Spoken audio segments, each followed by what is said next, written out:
Hey there, welcome back.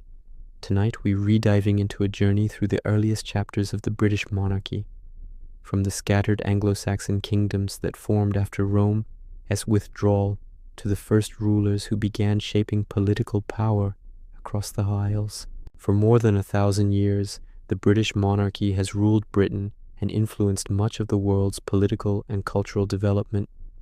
These rulers survived waves of invasions, Viking raids, famine cycles, pandemics like the Black Death, Norman conquest, civil wars, dynastic struggles, religious transformations, constitutional revolutions, industrial upheaval, and global conflicts.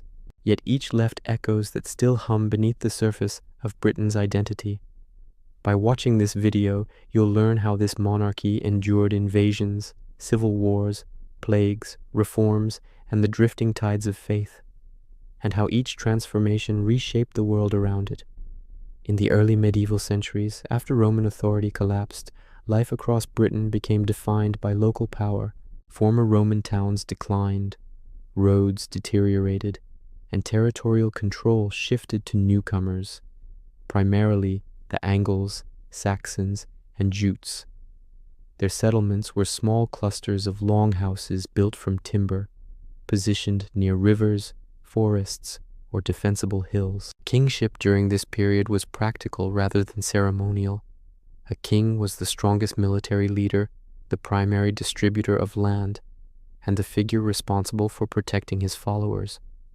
Inside a typical royal hall, wooden beams supported a steep thatched roof.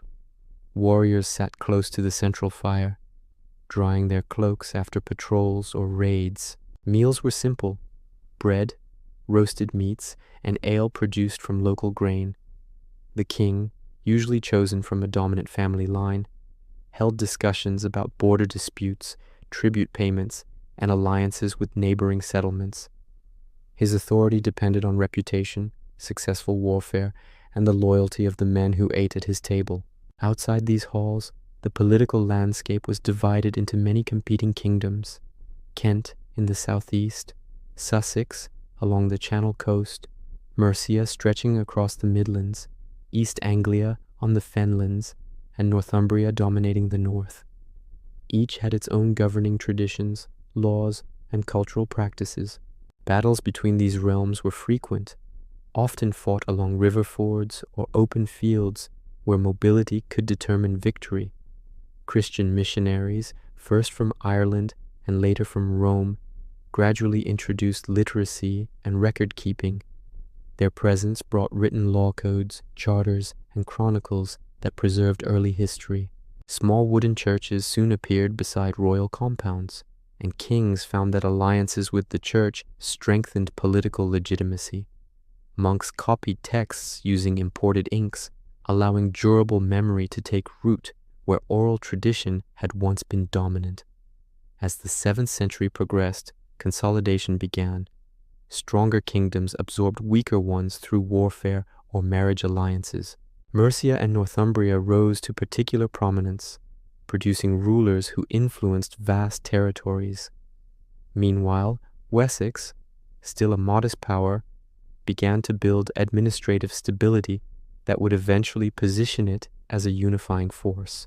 Daily life remained shaped by the environment: damp winters that challenged food stores, summers dedicated to farming, and continuous efforts to defend territorial boundaries.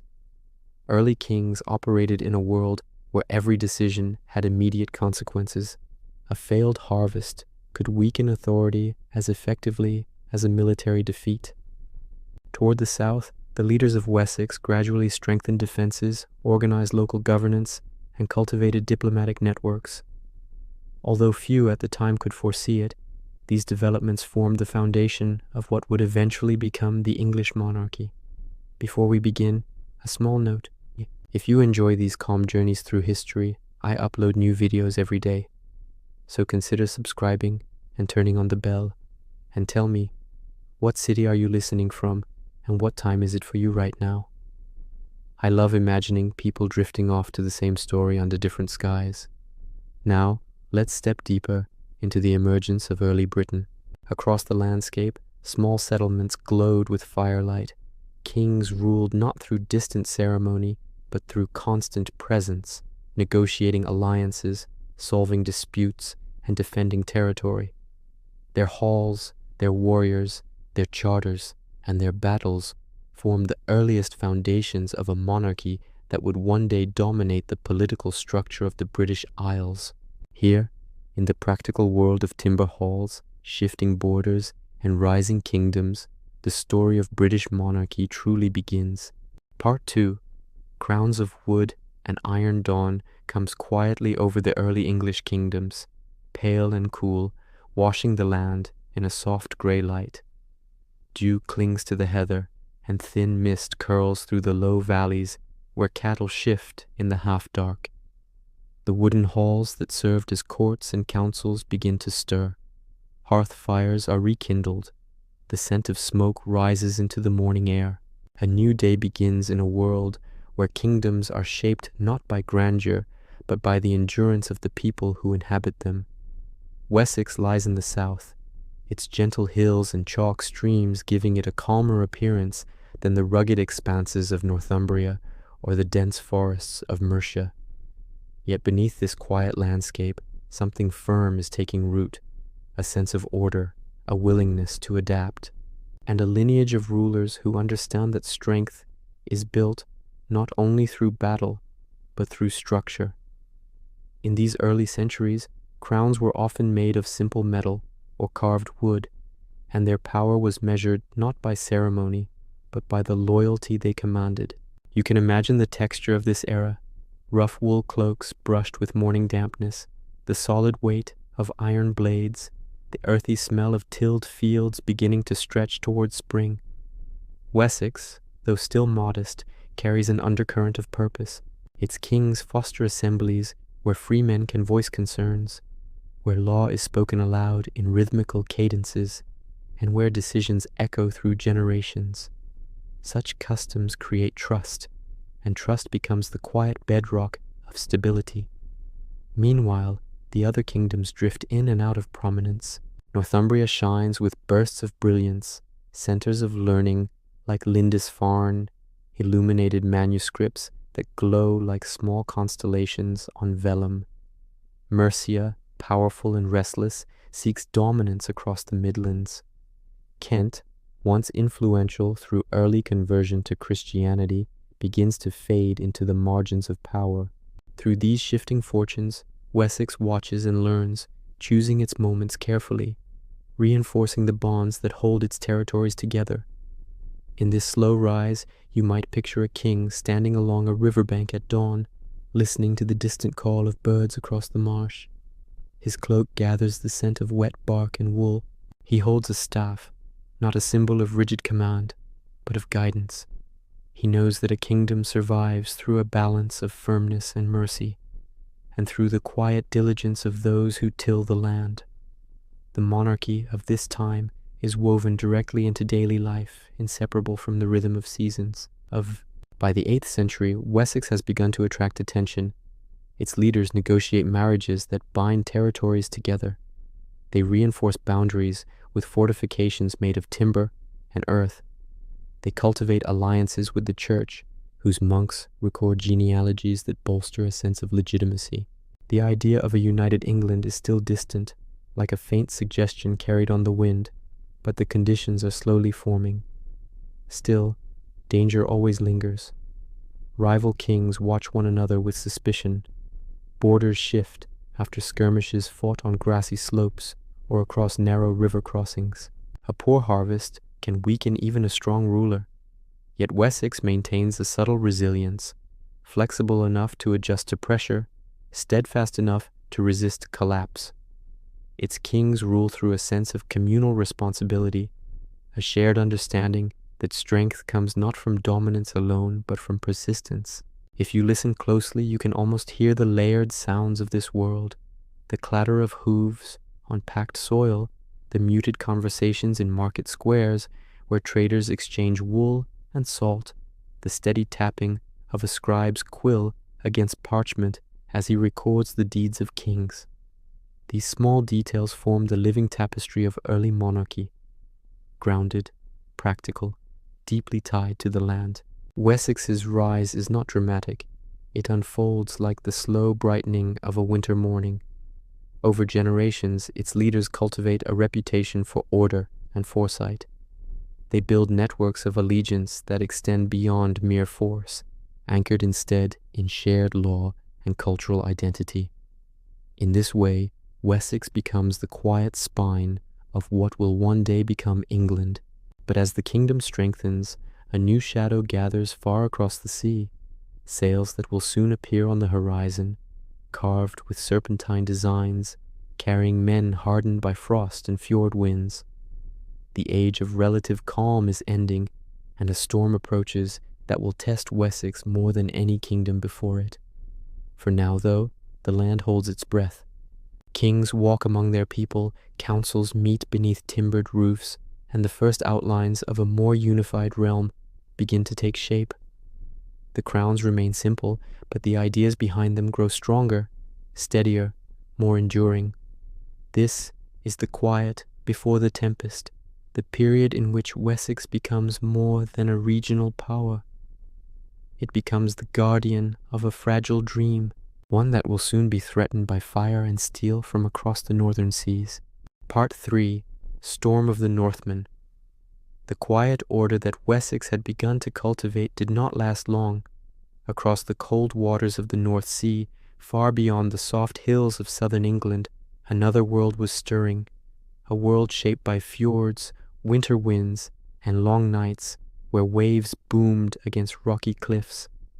In these distant lands, men carved sleek ships from timber, their hulls narrow and strong, built to cut through the sea like blades through cloth. Their arrival would change the fate of every kingdom across the British Isles. Imagine the stillness of an English shoreline at dawn, pale sand brushed by small waves, gulls circling slowly in the cool air. The tide retreats with a soft hiss. Then, almost without warning, dark silhouettes appear along the horizon, longships with curved prows shaped like beasts of legend. Their sails, dyed a muted red or brown, billow gently. As they draw closer, the rhythmic splash of oars becomes audible, steady, and disciplined. It is the sound of a new era entering the land. The Vikings did not come merely as raiders, though raids were among their earliest encounters. They arrived as explorers, traders, settlers, and sometimes conquerors, each wave leaving a deeper impression on the fragile kingdoms scattered across the isles. Their presence was like a sudden storm, sharp, disruptive, impossible to ignore. Coastal monasteries, once peaceful sanctuaries filled with the scent of ink and vellum, found themselves vulnerable. A single ship could appear without warning, its warriors leaping ashore with axes glinting in the morning light. You can picture the contrast, the soft whisper of monastic chant suddenly broken by shouts, the warm glow of a hearth replaced by smoke rising into the sky, the delicate scrolls and illuminated letters scattered onto damp earth. It was not merely wealth the raiders sought, it was opportunity, survival, expansion. Their longhouses back home could be unforgiving. The sea offered new prospects. The English coastline, rich with undefended treasures, lay exposed. The kingdoms responded unevenly. Northumbria, powerful but often divided, suffered greatly. Lindisfarne, that luminous center of learning, endured one of the first devastating attacks in 793, an event remembered as if the sky itself had cracked. The chroniclers wrote with trembling hands, describing how the sea became a conduit for terror. To them, it was as if divine protection had faltered, letting chaos seep into the world through a wound in the horizon. Mercia resisted with force, but its internal rivalries drained its strength. Kent and East Anglia struggled to maintain cohesion as coastal communities fell vulnerable. Through all this shifting instability, Wessex watched carefully. Its leaders saw that brute retaliation would not be enough. Endurance required adaptation, fortification, and the kind of unity that could withstand repeated blows. As the 9th century unfolded, Viking settlements took root in the east and north. The Danelaw, a region governed by Norse law and customs, gradually formed, its boundaries marked not by grand ceremonies, but by everyday life, market squares, where Old Norse mingled with Old English, farms plowed by settlers who carried memories of fjords and mountain valleys, small churches built beside pagan burial mounds. Cultural exchange seeped into the land as quietly as morning fog. If you walk through your imagination along those borderlands, you might feel the blend of tactile elements. The rough woolen tunics dyed with natural pigments, the heavy iron brooches shaped in swirling patterns, the cold weight of a carved drinking horn carried by a traveler. You might hear the mixed cadence of 2 languages drifting across a market, the soft thud of boots on wooden walkways, or the echo of children playing near a thatched hall shared by new neighbors. Wessex, however, stood firm. When its turn came to face the storm, it met a force unlike anything before. Great heathen armies, vast coalitions of Norse warriors, swept across the land in the 860s and 870s, conquering kingdoms with startling speed. East Anglia fell, Northumbria fractured, Mercia trembled, the pressure on Wessex tightened like a knot. It was during this crucible that Alfred, later called the Great, emerged as a pivotal figure. At first, his fortunes wavered. Wessex nearly collapsed under the brutal weight of invasion. The Viking leader Guthrum pushed deep into its territory, capturing fortresses and disrupting the fragile order that had been so carefully built. Alfred himself was forced into retreat, taking refuge in the marshlands of Athelney, a place of reeds, cold mud, and small fires smoldering beneath makeshift shelters. The imagery of that moment is haunting. A king moving quietly through waterlogged ground, his cloak damp, the sky low and gray. The smell of wet earth clings to everything. Yet within this bleak refuge, something fierce and enduring began to grow, a renewed vision of unity, resilience, and strategy. From Athelney, Alfred rallied his followers. He studied Viking tactics, reorganized defenses, ordered the construction of fortified towns known as burhs, and trained his troops with patient discipline. When he finally emerged from the marshes, he did so not as a defeated fugitive, but as a redesigned monarch, one who understood that the future would belong not to kingdoms that reacted, but to kingdoms that prepared. His decisive victory at the Battle of Edington in 878 marked a turning point. There, under a sky heavy with spring rain, Alfred's forces pushed the Vikings back with unwavering determination. The ground trembled beneath the weight of shields clashing, and the air filled with the damp metallic scent of battle. When Guthrum ultimately yielded, a fragile peace was forged, one that would shape the path toward English unification. Across the land, the traces of conflict slowly softened. Smoke cleared from farms, markets reopened, and villagers returned to fields bordered by hedgerows glistening with dew. The Vikings remained, not as a temporary intrusion, but as a permanent thread in the tapestry of the Isles. Their laws, customs, and artistry mingled with local traditions, creating a blended culture that carried the memory of both storm and sunlight. For Wessex, the storm of the Northmen had become a crucible, painful, transformative, and necessary. Through it, the kingdom gained identity, structure, and purpose. The monarchy, once a fragile collection of small crowns, began to see itself as something larger, a guardian of the land, a stabilizing force amid chaos, a symbol that endurance could shape destiny. Yet the journey toward unity was far from over. The Vikings had changed England forever, but Alfred's reforms planted seeds that would grow into something astonishing, a monarchy capable of weathering not only raids, but centuries of upheaval. For now, though, the storm begins to settle. Smoke drifts upwards from rebuilt halls. Children play in fields once scarred by battle, and the idea of an English kingdom, truly unified, resilient, and rooted in law, flickers into being like a distant flame waiting for the right wind. Part 4. The Norman Veil. When the 10th century finally settled over England, the land carried a sense of cautious renewal. Alfred's sons and grandsons worked carefully, pulling the fragmented territories into a more coherent shape. Fields were restored, burghs strengthened local economies, monastic schools copied texts by candlelight, their quiet halls filled with the scent of wax and vellum. For a time, the kingdom felt steady, not untroubled, but held together by shared purpose.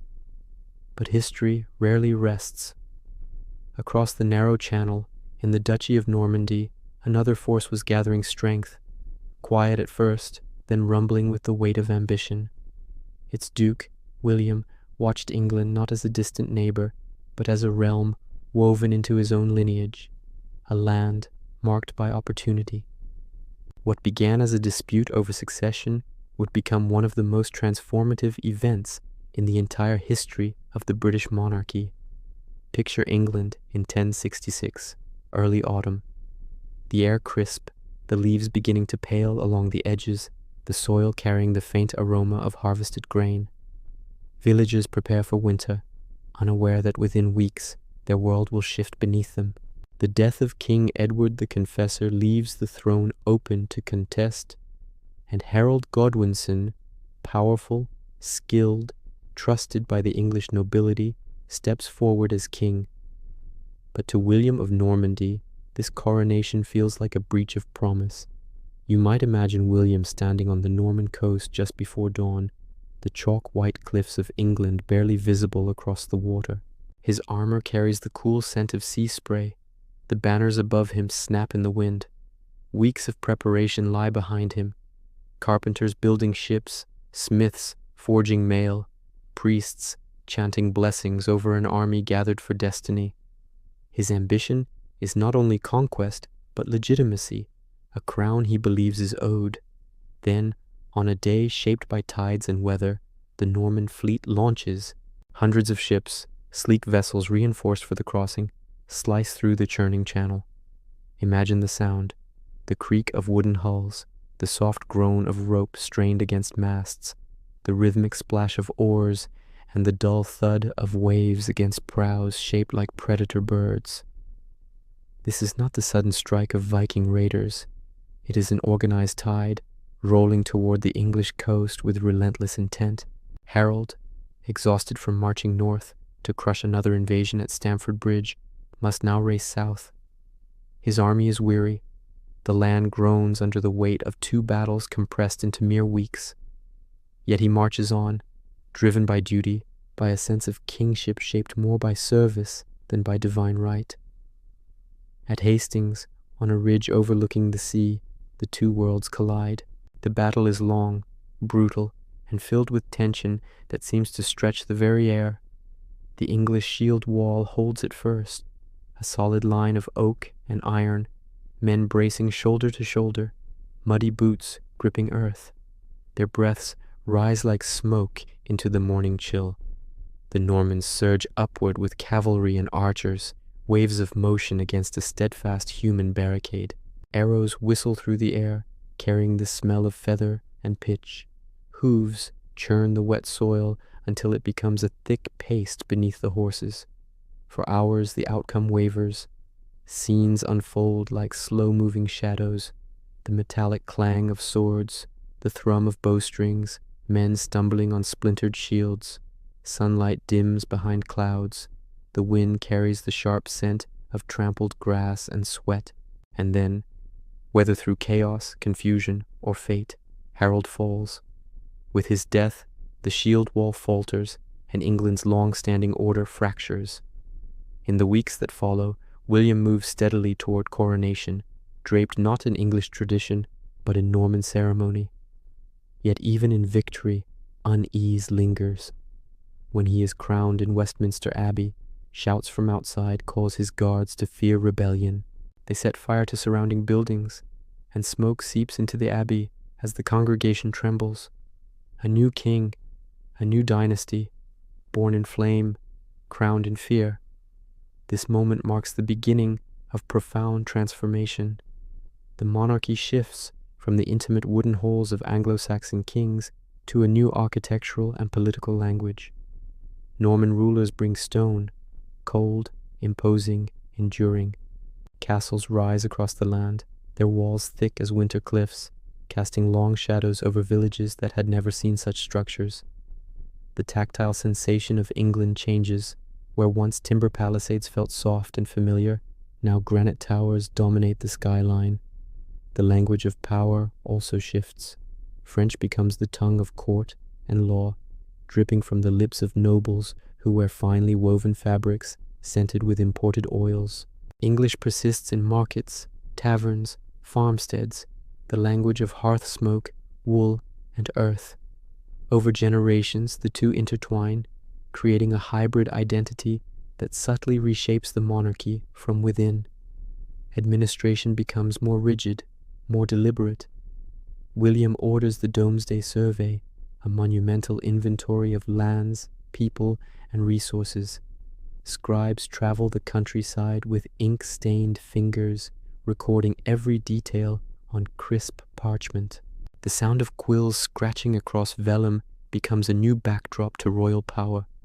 Quiet, relentless, exacting. But beyond bureaucracy, the emotional landscape of England changes. The old nobility is nearly wiped out, replaced by Norman lords whose stone keeps loom over fields once ruled by Anglo-Saxon families. Peasants labor beneath new masters. Forests once open for hunting become restricted. The scent of old freedom thins like smoke carried away by wind.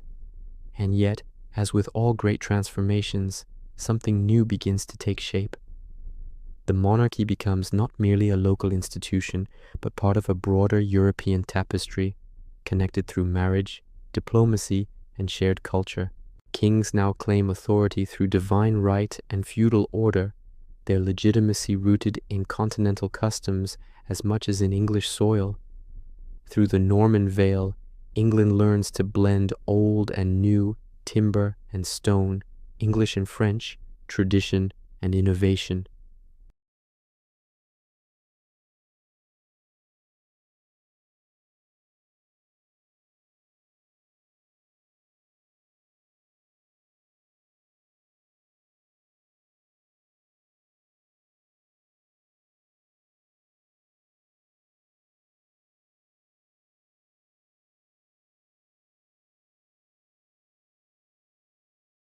But from them rises a monarchy more centralized, more ambitious, and more deeply bound to notions of conquest and governance.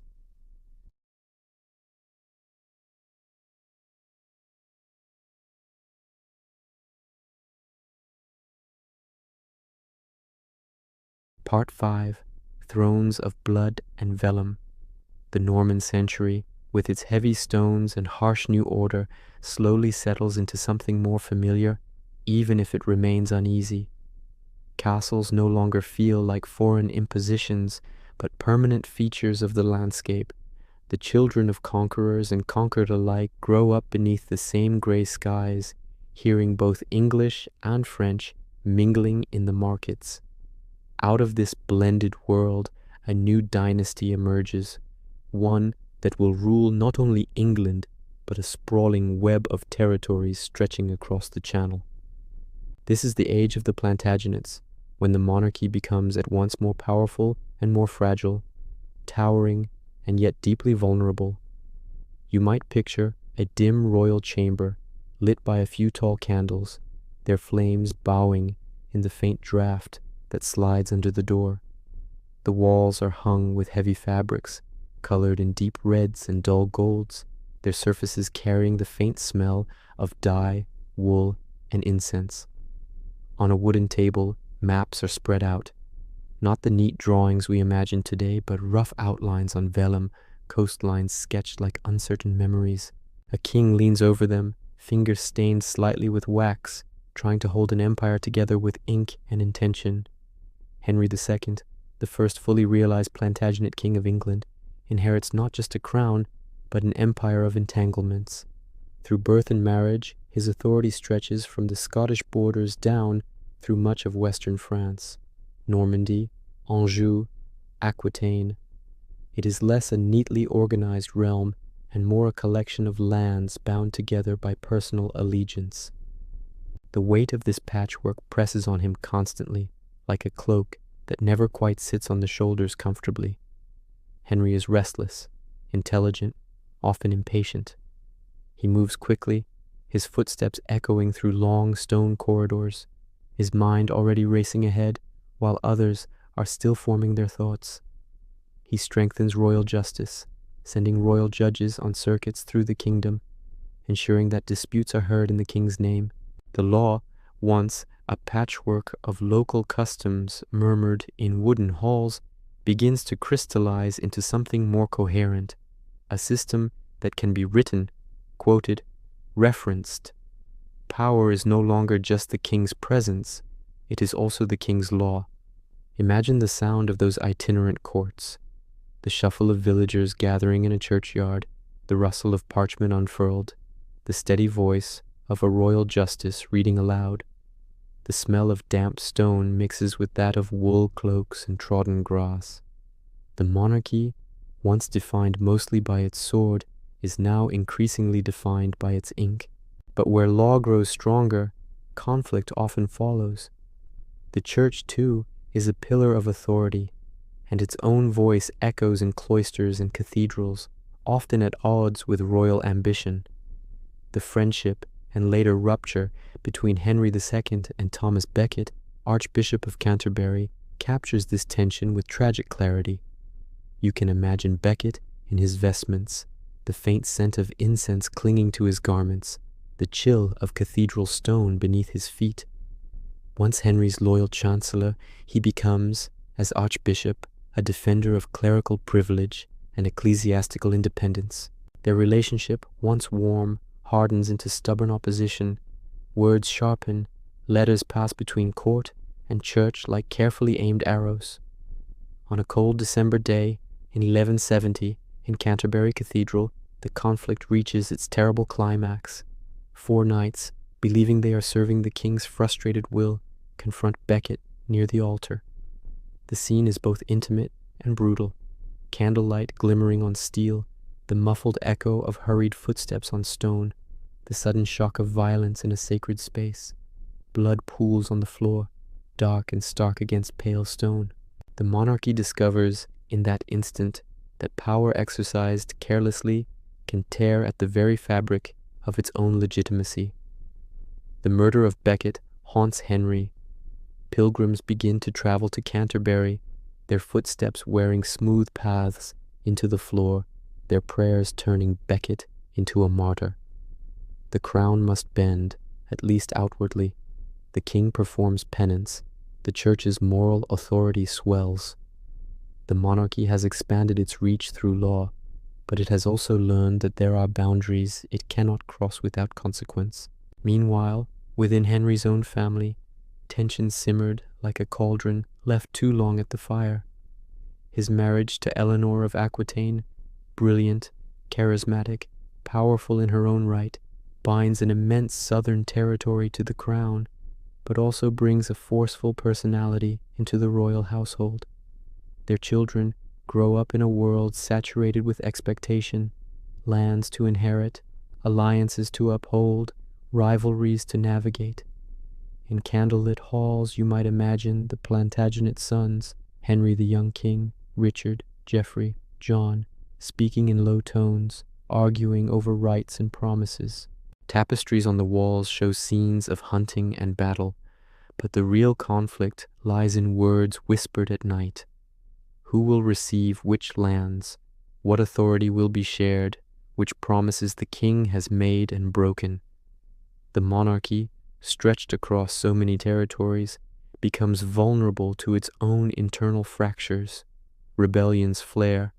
Sons turn against father, encouraged by foreign allies and by Eleanor herself at times. Henry, who sought to bind his realm through law and control, finds his authority eroded from within.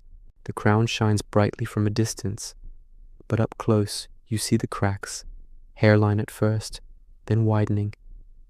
After Henry II, Richard I, remembered as the Lionheart, spends much of his reign abroad, engaged in crusade and warfare.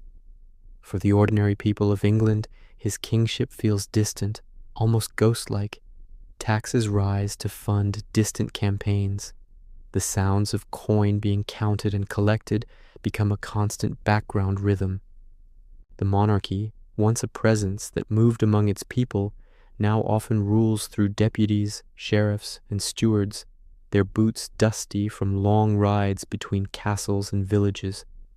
Richard's younger brother John inherits a troubled legacy, heavy debts, suspicious barons, and a reputation quickly darkened by mistrust. If you close your eyes, you can imagine the atmosphere of his court, thicker, more anxious, the conversation shorter, more guarded. The scent of wax and smoke is the same, but the tone has shifted. Confidence has drained away, leaving a brittle defensiveness. John's conflicts with his barons, his attempts to squeeze revenue from every corner of the kingdom, and his failures in France carve deep wounds. Lands on the continent are lost. The dream of an expansive Angevin empire begins to disintegrate. English nobles, who once tolerated royal demands in exchange for stability and prestige, grow restless. The monarchy, swollen with ambition in Henry II's days, now feels like a weight threatening to crush those beneath it. In 1215, on the meadow of Runnymede, beside the River Thames, a new moment unfolds, quiet in its surroundings but immense in its implications. Barons and king meet under open sky. The ground is soft beneath their boots. Reeds stir in the breeze along the riverbank. Parchment is unfurled. A seal, heavy and cool to the touch, is pressed into wax. Magna Carta, the Great Charter, is not a democratic manifesto, but a negotiated restraint. It binds the king, at least in principle, to certain rules, rights, and procedures. The scene is tactile and precise. The rustle of vellum, the press of a signet ring, the low murmur of agreements recited and confirmed. The monarchy, long accustomed to asserting its will, now finds itself bound by a document that claims to stand above even the king's whim. It is a fragile beginning, often ignored or reinterpreted, but it sets a precedent that the crown is not above the law, but under it. From this era of the Plantagenets, two intertwined legacies emerge. One is soaked in blood, conflicts with the church, rebellions by sons, baronial uprisings, battles lost and won, territories gained and surrendered. The other is written in ink, legal reforms, charters, evolving notions of rights and obligations, the idea that a king must govern not only with force, but with consent, however limited. You can almost hear the dual soundscape of the age. On one side, the clash of steel in narrow passes, the shouted commands in French and English. On the other, the soft scratch of quills recording agreements, judgments, and charters that would outlast any single reign, thrones of blood and vellum bound together. As the Plantagenet line continues, conflicts will deepen, borders will shift, and questions of legitimacy will return again and again. But the monarchy has entered a new phase, its power immense, its vulnerabilities clear, its future tied increasingly to the delicate balance between sword and parchment, between fear and fidelity. For now, the candles burn low in stone chambers, seals cool on drying wax, and somewhere in the distance, the faint murmur of discontent and ambition begins to rise again, like a breeze gathering before a storm. Part 6, Roses in the Fog. The 13th and 14th centuries settle over England with a muted heaviness, as though the land itself is drawing a long, contemplative breath. The vast Plantagenet empire that once stretched confidently across the map has begun to fray. Borders slip away, one by one, into the hands of rival powers. On the continent, old alliances crack. At home, tensions between king and nobility lie beneath the surface, like hidden embers waiting for a gust of wind. And through this slow unraveling, the monarchy becomes both more ceremonial and more precarious. Kings sit in halls hung with tapestries that soften the echo of their words, but the symbols of their authority, crowns, scepters, seals, feel increasingly heavy in the hand. What once felt like destiny now feels like a fragile performance, dependent on the goodwill of barons, bishops, and shifting factions. The 14th century brings its own storms: famine, plague, and war.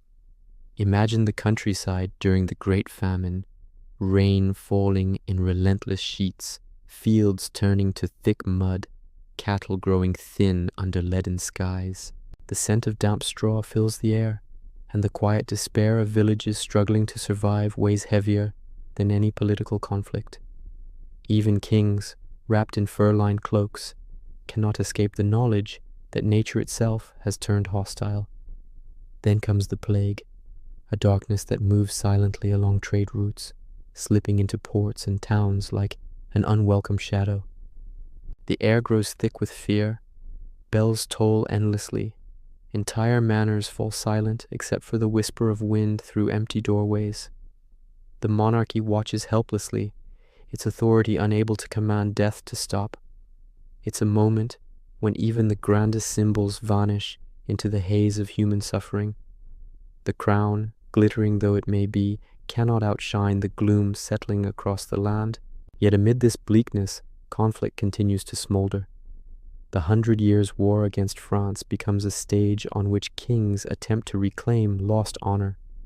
Edward III revives old claims, his banners fluttering above armies that march through Normandy's fields. The soundscape is layered, clattering armor, shouted orders in French and English, the heavy thud of siege engines against stone. Victories like Crécy and Poitiers glow brightly for a moment, but the war's cost gnaws steadily at the kingdom's stability. As decades pass, the monarchy becomes entangled in contradictions. It is majestic, yet vulnerable, commanding, yet dependent. Kings rely increasingly on Parliament to raise funds, and in doing so, they inadvertently strengthen the very institution that will one day limit their power.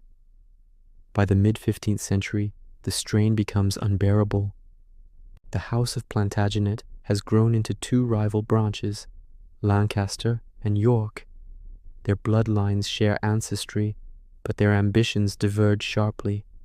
Imagine a great oak tree splitting at the trunk, each half leaning in a different direction, the crack deepening with every gust of political tension.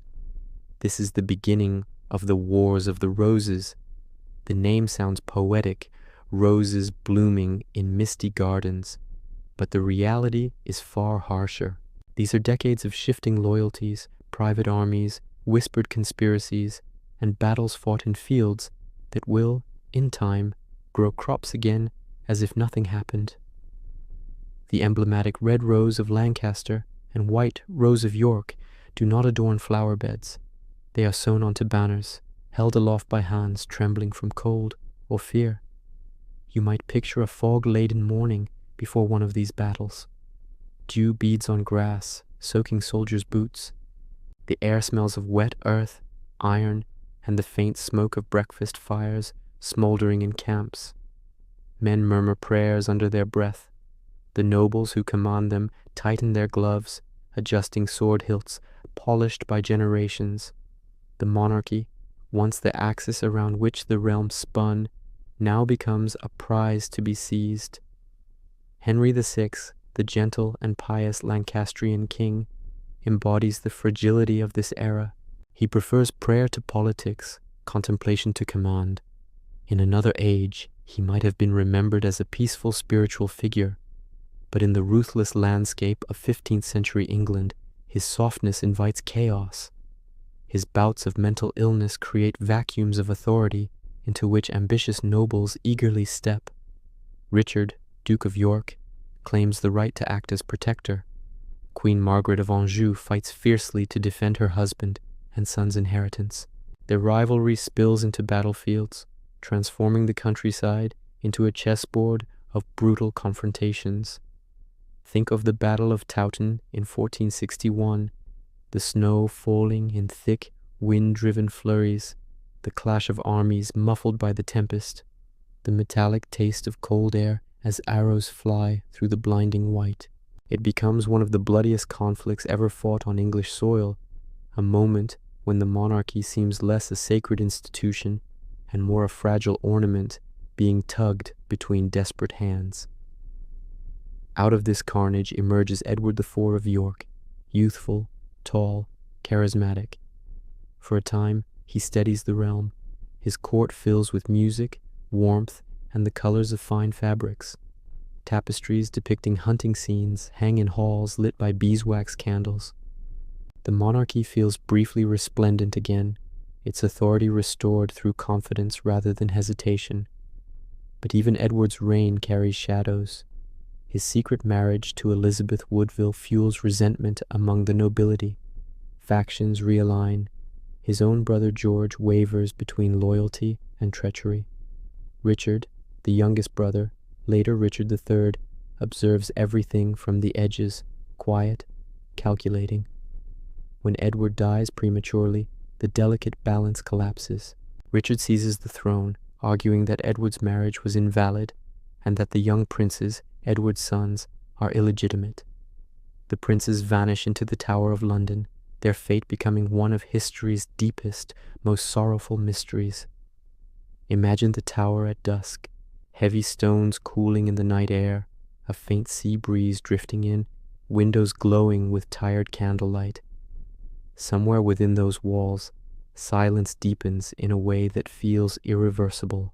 Richard III, brilliant yet haunted, rules for only 2 years before meeting Henry Tudor at Bosworth Field in 1485. The landscape on that morning is damp, the grass slick with dew. Clouds hang low, and the air hums with anticipation. When Richard is killed, crying, according to legend, for a horse, the Plantagenet line comes to its decisive end. A new symbol is raised, the Tudor rose, blending white and red, an emblem of reconciliation after decades of bloodshed. As Henry VII claims the crown, the fog of civil war begins to lift. The monarchy, battered but unbroken, prepares to enter a new age, one defined not by feuding families, but by a centralizing power that will reshape the entire realm. The Wars of the Roses fade slowly, their scars etched into memories, fields, and family lineages. The land exhales, uncertain but hopeful. A fragile peace settles, accompanied by the soft rustling of new banners unfurling in castle courtyards. And from this fragile peace will rise one of the most iconic dynasties in British history. Part 7. A Crown Reforged in Flame. The smoke of Bosworth has barely drifted from the fields when England feels something it has not known in decades, a tremulous quiet. It is not peace, not yet, but the trembling pause that follows a storm. The earth is still damp with the weight of conflict. The hedgerows bear the scars of hurried marches and the passage of armored men. Yet the violence that tore at the realm for so long has finally loosened its grip. Into this fragile silence steps Henry Tudor, now Henry VII, carrying a crown won in battle, but seeking to secure it through something far more complicated than force. His ascent feels almost improbable. A claimant born in exile, a man whose lineage threads back through Beaufort blood and Lancastrian memory, rising from uncertainty to become the founder of a dynasty. But such moments define monarchy, when the unlikely becomes inevitable, when the realm yearns for stability more than for perfection. Imagine Henry's first nights as king. He walks through echoing stone chambers, their walls lit by torches whose flames flicker against tapestries still bearing Plantagenet emblems. The scent of beeswax mingles with the cool draft from arrow slits. Servants move cautiously, unsure of this new ruler. Outside, the autumn air carries the earthy smell of wet soil and smoke from distant hearths. Henry is keenly aware that the crown sits lightly upon his head, too easily shaken by doubt or rebellion. He moves with deliberate care. His marriage to Elizabeth of York, the daughter of Edward the Forter, unites the red rose of Lancaster and the white rose of York, creating the Tudor rose, a symbol intended to soothe old wounds, to stitch together a nation that still whispers the names of past rivals. Picture the wedding, warm candlelight filling a chapel fragrant with incense, embroidered gowns rustling softly as lords and ladies bow their heads. Two families, long at war, bound in a gesture that feels both hopeful and fragile. Henry's governance is cautious, methodical, almost forensic. He tightens royal finances, distrusts overmighty nobles, and expands systems of record.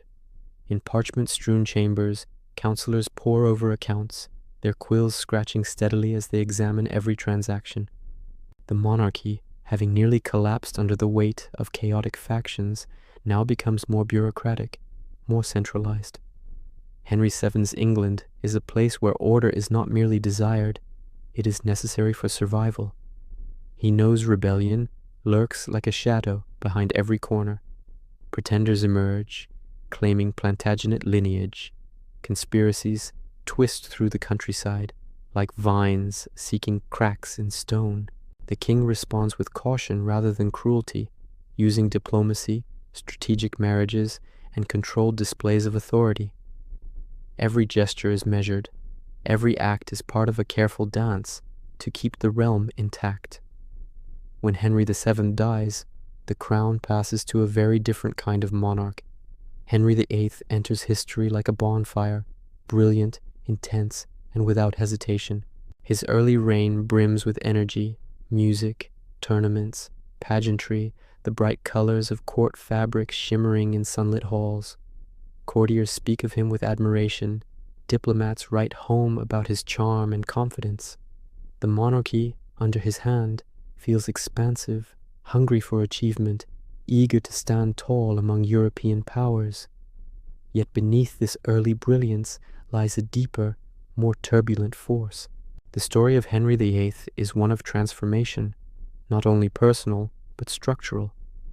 At the heart of his reign is a single desire, a legitimate male heir to secure the Tudor dynasty. When his marriage to Catherine of Aragon fails to produce one, Henry seeks an annulment the church refuses. The tension between royal will and clerical authority thickens like storm clouds gathering above the Thames. Picture Westminster at dusk, the heavy air carrying the scent of river water, the stone walls lit from within by flickering lanterns. Courtiers whisper in narrow passages, bishops move uneasily through echoing halls.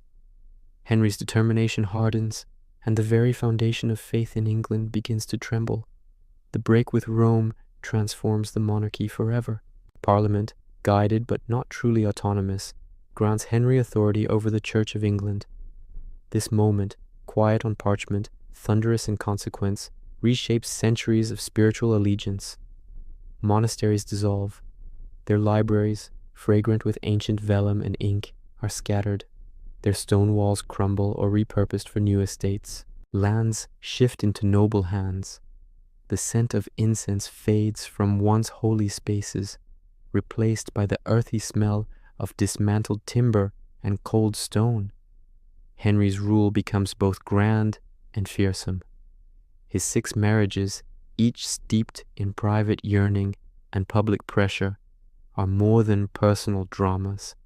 They are political earthquakes, their consequences reverberating through court factions and diplomatic ties. You can imagine Anne Boleyn walking through palace corridors, her skirts brushing against tapestries that depict legendary queens, or Catherine Howard, youthful and frightened, hearing the distant toll of bells on the morning of her execution. Their stories become threads woven into the tapestry of monarchy, each carrying a hue of tragedy and transformation. Despite this turmoil, Henry VIII strengthens England's defenses, modernizes its navy, and reinforces the authority of the crown. He leaves behind a kingdom far more centralized and formidable than the one he inherited. The monarchy, reshaped through the fire of his will, stands taller, yet carries scars that will shape the future of his children. Edward VI, young and frail, continues Protestant reforms under the guidance of powerful counselors. The air of his reign is thin, delicate, tinged with the scent of sickness. Mary, I seeks to restore Catholicism with determined fervor, her reign marked by a somber intensity that fills the air like thick incense. And then comes Elizabeth, the last Tudor, clever, cautious, luminous. But that story belongs to the next part. For now, the Tudor dynasty stands as a bridge between medieval kingship and the modern state. Henry VII forged stability from ashes. Henry VIII reforged the very identity of the realm with flame.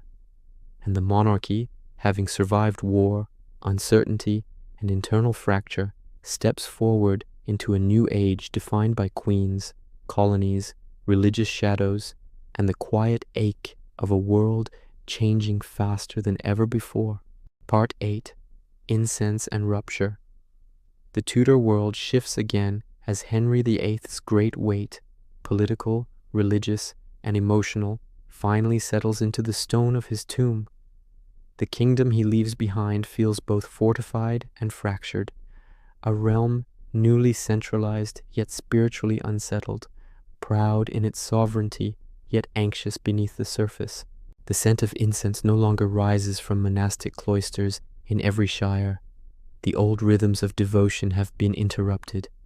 England breathes differently now, its prayers quieter, its rituals altered, its future uncertain. Into this delicate atmosphere steps Edward VI, a child king whose thin fingers tremble slightly as they wrap around the arms of the throne. He is intelligent, pious, and physically fragile, his breath sometimes shallow, his steps careful, his face pale in candlelight. The corridors he walks echo more softly, as if the stones themselves are wary of his weakness. Yet the adults who govern in his name push forward with zeal, deepening the Protestant reforms that had already begun. Imagine a small chapel in London, sunlight slipping through latticed windows, dust motes drifting like pale threads in the air.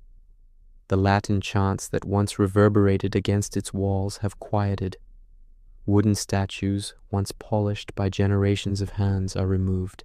The scent of incense, rich, sweet, lingering, has faded, replaced by the simpler smell of wood, wax, and cold stone. Under Edward's reign, beauty gives way to austerity, and the monarchy feels increasingly tied to a new religious order. But Edward's life flickers quickly. His sickness sets heavily upon him, like frost forming on tender leaves. Courtiers whisper in side rooms, physicians move with hushed urgency. The weight of the kingdom settles onto his narrow shoulders as he fades, leaving behind no time to secure the reforms he cherished. When he dies, at just 15, the air across England seems to pause, as though the breath of the realm has caught in its throat. What follows is a brief, desperate attempt to prevent the old faith from returning. Lady Jane Grey, learned, gentle, reluctant, is thrust into queenship for 9 days. You might picture her in a quiet chamber, her fingers resting on the embroidered edges of a book, the faint smell of ink rising as she reads. She never sought a crown. It is pressed upon her like an iron circlet she cannot remove. Her fall is swift and sorrowful, casting a shadow that seems to dim the summer light itself. And then Mary, takes the throne. Mary's arrival feels like the return of a long-suppressed tide. Her Catholic devotion is deep, heartfelt, shaped by years of humiliation during her father's break with Rome. She moves through palace corridors with solemn purpose, her footsteps measured, her expression firm. In the chapels she restores, incense rises once again in rich clouds, curling upward like memories of an older England. Organ pipes tremble with music that had been silenced. Candles glow against gilded altars newly polished. But the monarchy now exists in a world where religious identity has become inseparable from political loyalty. Mary's persecutions, meant to restore unity, only widened the fractures. The smell of burning at Smithfield, charred wood mingling with cold morning mist, lingers in public memory. A queen who longs for harmony becomes associated with fear, not devotion. And through her sorrow, the monarchy learns that faith enforced through fire becomes only smoke in the wind. When Mary dies in 1558, the kingdom turns once more, almost with a sense of exhaustion, toward her younger half-sister, Elizabeth. Elizabeth's eye enters as a beam of pale winter sunlight, cautious yet unmistakably luminous. Her coronation day dawns cold, and the breath of horses rises in silver plumes as crowds gather along London streets. She carries herself with deliberate grace, aware that every gaze, every whisper, every expectation weighs upon her. Her reign will not be one of brute force or relentless reform, but of careful navigation, balancing old wounds and new horizons with a diplomat's touch and a poet's sensitivity. Picture the queen in her private chambers, surrounded by parchment letters, maps, translations, and small vials of perfume, whose floral scent clings faintly to her sleeves. The glow of a single candle illuminates her red-gold hair. Outside, rain taps gently against the leaded windows. She reads reports from Scotland, Spain, the Low Countries, each detail a thread in the vast tapestry of a world shifting toward empire and global encounter. Elizabeth's monarchy becomes an art form. Pageants, progresses, musicians, poets, all craft an image of the queen as both mortal and mythic. On summer progresses, villagers smell the sweet trampled grass where her retinue has passed, and they speak of her presence as if it were a blessing. In the halls of court, ambassadors breathe in the fragrance of polished wood, beeswax, and imported spices, sensing that they are witnessing something rare, a ruler who blends charisma with calculation. Religious tension remains a constant undercurrent, but Elizabeth refuses to let the realm fracture again. She holds the middle ground with steady hands, speaking softly yet firmly, ensuring that England's identity stabilizes rather than splinters. Her reign becomes one of cultural flowering, maritime daring, and political finesse, yet the monarchy, for all its glitter, is still shadowed by threats, plots, foreign armies, and the uncertainty of succession. The defeat of the Spanish Armada in 1588, galleons scattered across stormy seas, waves crashing against splintering wood, gives the monarchy a moment of near-mythic triumph. But the queen herself grows older. Her dresses become heavier, her collars higher, her jewels more elaborate, as if she is armoring herself against time. In the quiet of her later years, you might imagine her sitting by a dimming fire, the scent of aged velvet in the air, reflecting on a life spent balancing on the edge of upheaval. When Elizabeth dies in 1603, the room is still and cold, and those gathered lower their heads with a mixture of grief and awe. She leaves no heir. The Tudor line, so powerful, so transformative, comes to its final breath, and with her passing, a new dynasty approaches from the north, carrying dreams of union, questions of authority, and the first whispers of storms that will one day shake the very foundations of monarchy. Part 9. Queens of Stormlight and Shadows. Elizabeth of Friend's death leaves England draped in a hush unlike any it has known for a century. The passing of a monarch who ruled for 45 years feels less like the closing of a chapter and more like the extinguishing of a great lantern, its glow fading slowly across the realm, leaving a soft twilight in its place. Courtiers move with muted steps.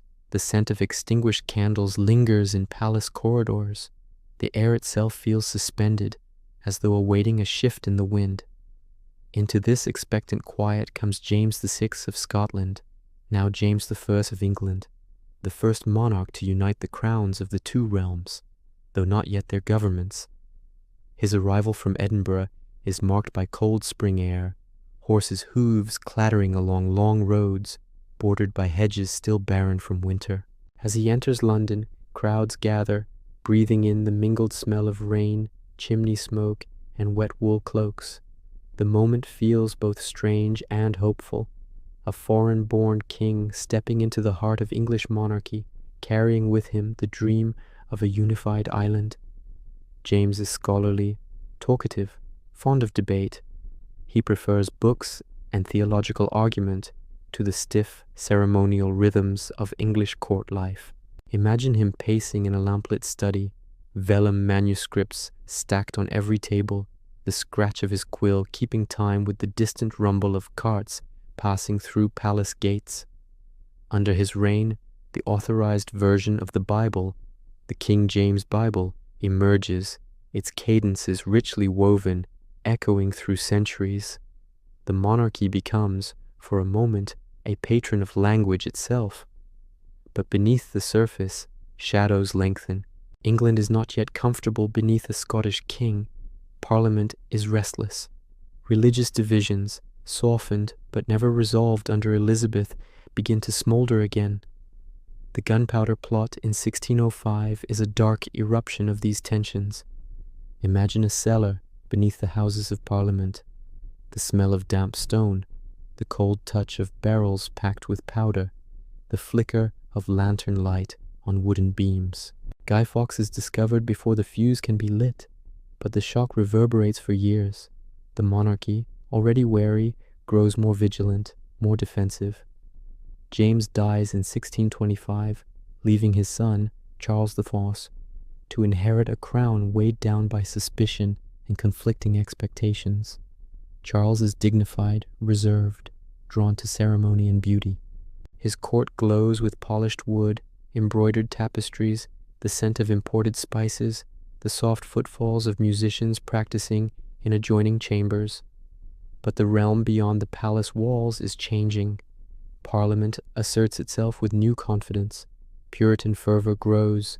The economics of war and taxation create pressure no monarch can ignore. Charles believes deeply in the divine right of kings, the notion that monarchy is appointed by God, not constrained by earthly institutions. But England no longer accepts such certainty without question. The atmosphere of his reign thickens like storm clouds gathering above the Thames. Speeches in Parliament grow sharper. Pamphlets circulate through London streets, their ink smelling of fresh rebellion. The king's attempts to rule without Parliament only deepen the divide. By the 1640s, the tension snaps. The English Civil War sweeps across the land with the cold ferocity of an unexpected winter. Fields that once smelled of tilled earth now carry the metallic tang of battle. The clash of pikes, the thunder of muskets, the shouted commands of men fighting neighbors and kin turn quiet villages into contested ground. The monarchy, for so long the central pillar of English life, is suddenly a subject of bitter argument. Is the king above the law or bound by it? Charles V, dignified even in defeat, is eventually captured. Imagine the heavy footsteps echoing through the halls of his prison, the dim light filtering through barred windows, the cold iron smell clinging to the air. When he is led to trial, snow lies across London's rooftops. His calm demeanor unsettles even his enemies. But the verdict is set. He is found guilty of treason against the very people he believed he was divinely appointed to rule. On a frigid January day in 1649, Charles steps onto a scaffold constructed outside the banqueting house. The crowd gathered below breathes in the cold air, their breaths rising like ghostly plumes. The king removes his cloak, exposing a second shirt. He fears shivering might be mistaken for fear. Moments later, the axe falls. The monarchy, for the first and only time in English history, is abolished. England becomes a republic, led first by a parliament struggling to govern without a crown, and then by Oliver Cromwell, whose iron discipline shapes the nation more through force than consensus. You can picture the streets of London during the interregnum, tavern signs removed, theaters shuttered, the lively sense of ale and roast meat replaced by the sterner aroma of regulation and restraint. The monarchy's absence becomes a strange echo, felt in ceremonies unperformed, in empty thrones, in coins bearing no royal portrait. But the realm cannot hold this tension forever. Cromwell's rule, though strong, cannot quiet the longing for old rhythms. After his death, the Republic begins to unravel, its authority dissolving like frost beneath spring sunlight. In 1660, with remarkable suddenness, the monarchy returns. Charles II enters London to jubilant crowds. Garlanded streets smell of fresh flowers and spilled wine. Musicians play in open squares. Bonfires glow crimson against the night. Bells ring with a joy that feels almost unreal after years of austerity. Yet beneath the celebration lies caution. The returning king must navigate not only the expectations of loyalists, but the resentments and memories of those who fought his father. Charles II is witty, charming, and politically agile. His court becomes a whirl of silk gowns, lively conversation, small dogs scampering across polished floors, perfumes drifting through ornately decorated chambers.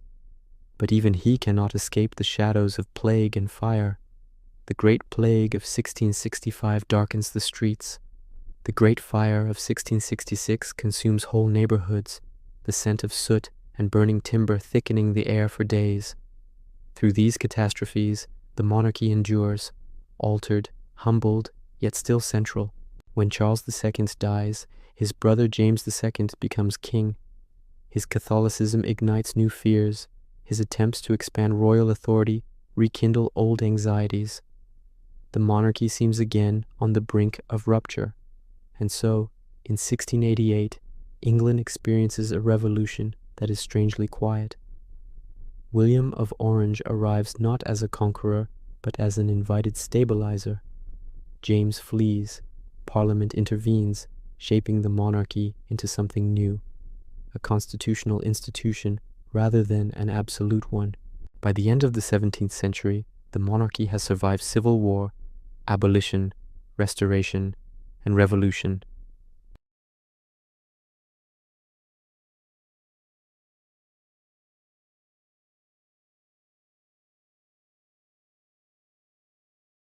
The stormlight of queens and kings has illuminated both glory and fragility.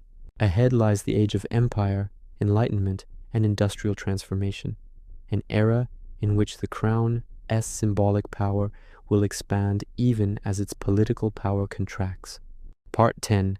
Kings against the Kingdom.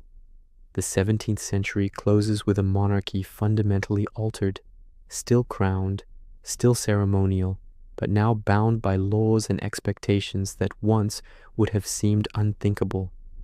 The glorious revolution of 1688 settles over England like a cool mist, softening the heat of conflict without erasing its memory. The air in London feels different now. Conversations in coffee houses buzz with political ideas.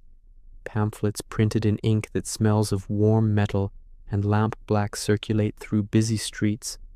Parliament, once a gathering of nobles summoned at the king's command, now grows into a central force of governance. William III and Mary II rule jointly, their coronation marked by solemnity rather than triumph. Imagine Westminster Abbey hung in heavy drapery, candles flickering in the cool interior, the scent of beeswax rising softly as the monarchs vow to govern under a constitution that limits their hand. England has entered a new arrangement, an understanding that power must be shared or else collapse again into the chaos of previous decades. Yet even as the monarchy becomes more restrained, it also becomes more defined. Symbols sharpen, ceremonies become more deliberate. Portraits depict kings and queens less as absolute rulers and more as guardians of stability. William, often cold and withdrawn, focuses his energy on war with France. His reign feels like winter, necessary, bracing, purposeful. Mary, warm and attentive, moves quietly through palace rooms filled with polished oak and perfumed with imported orange blossoms, her presence softening the monarchy's stern new edges. When both die without surviving children, the crown passes to Mary's sister, Anne.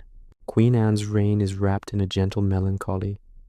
She suffers illness, loss, and political tension with a quiet dignity that fills her chambers with a subdued stillness. Picture her seated near a window in Kensington Palace, the afternoon light catching the faint sheen of tears as she thinks of the many children she buried. The scent of lavender from her handkerchief mingles with the smell of parchment reports waiting for her attention. And yet, her reign achieves something monumental, the Act of Union in 1707. England and Scotland, long bound by shared monarchs, but divided by law and custom, now join as Great Britain.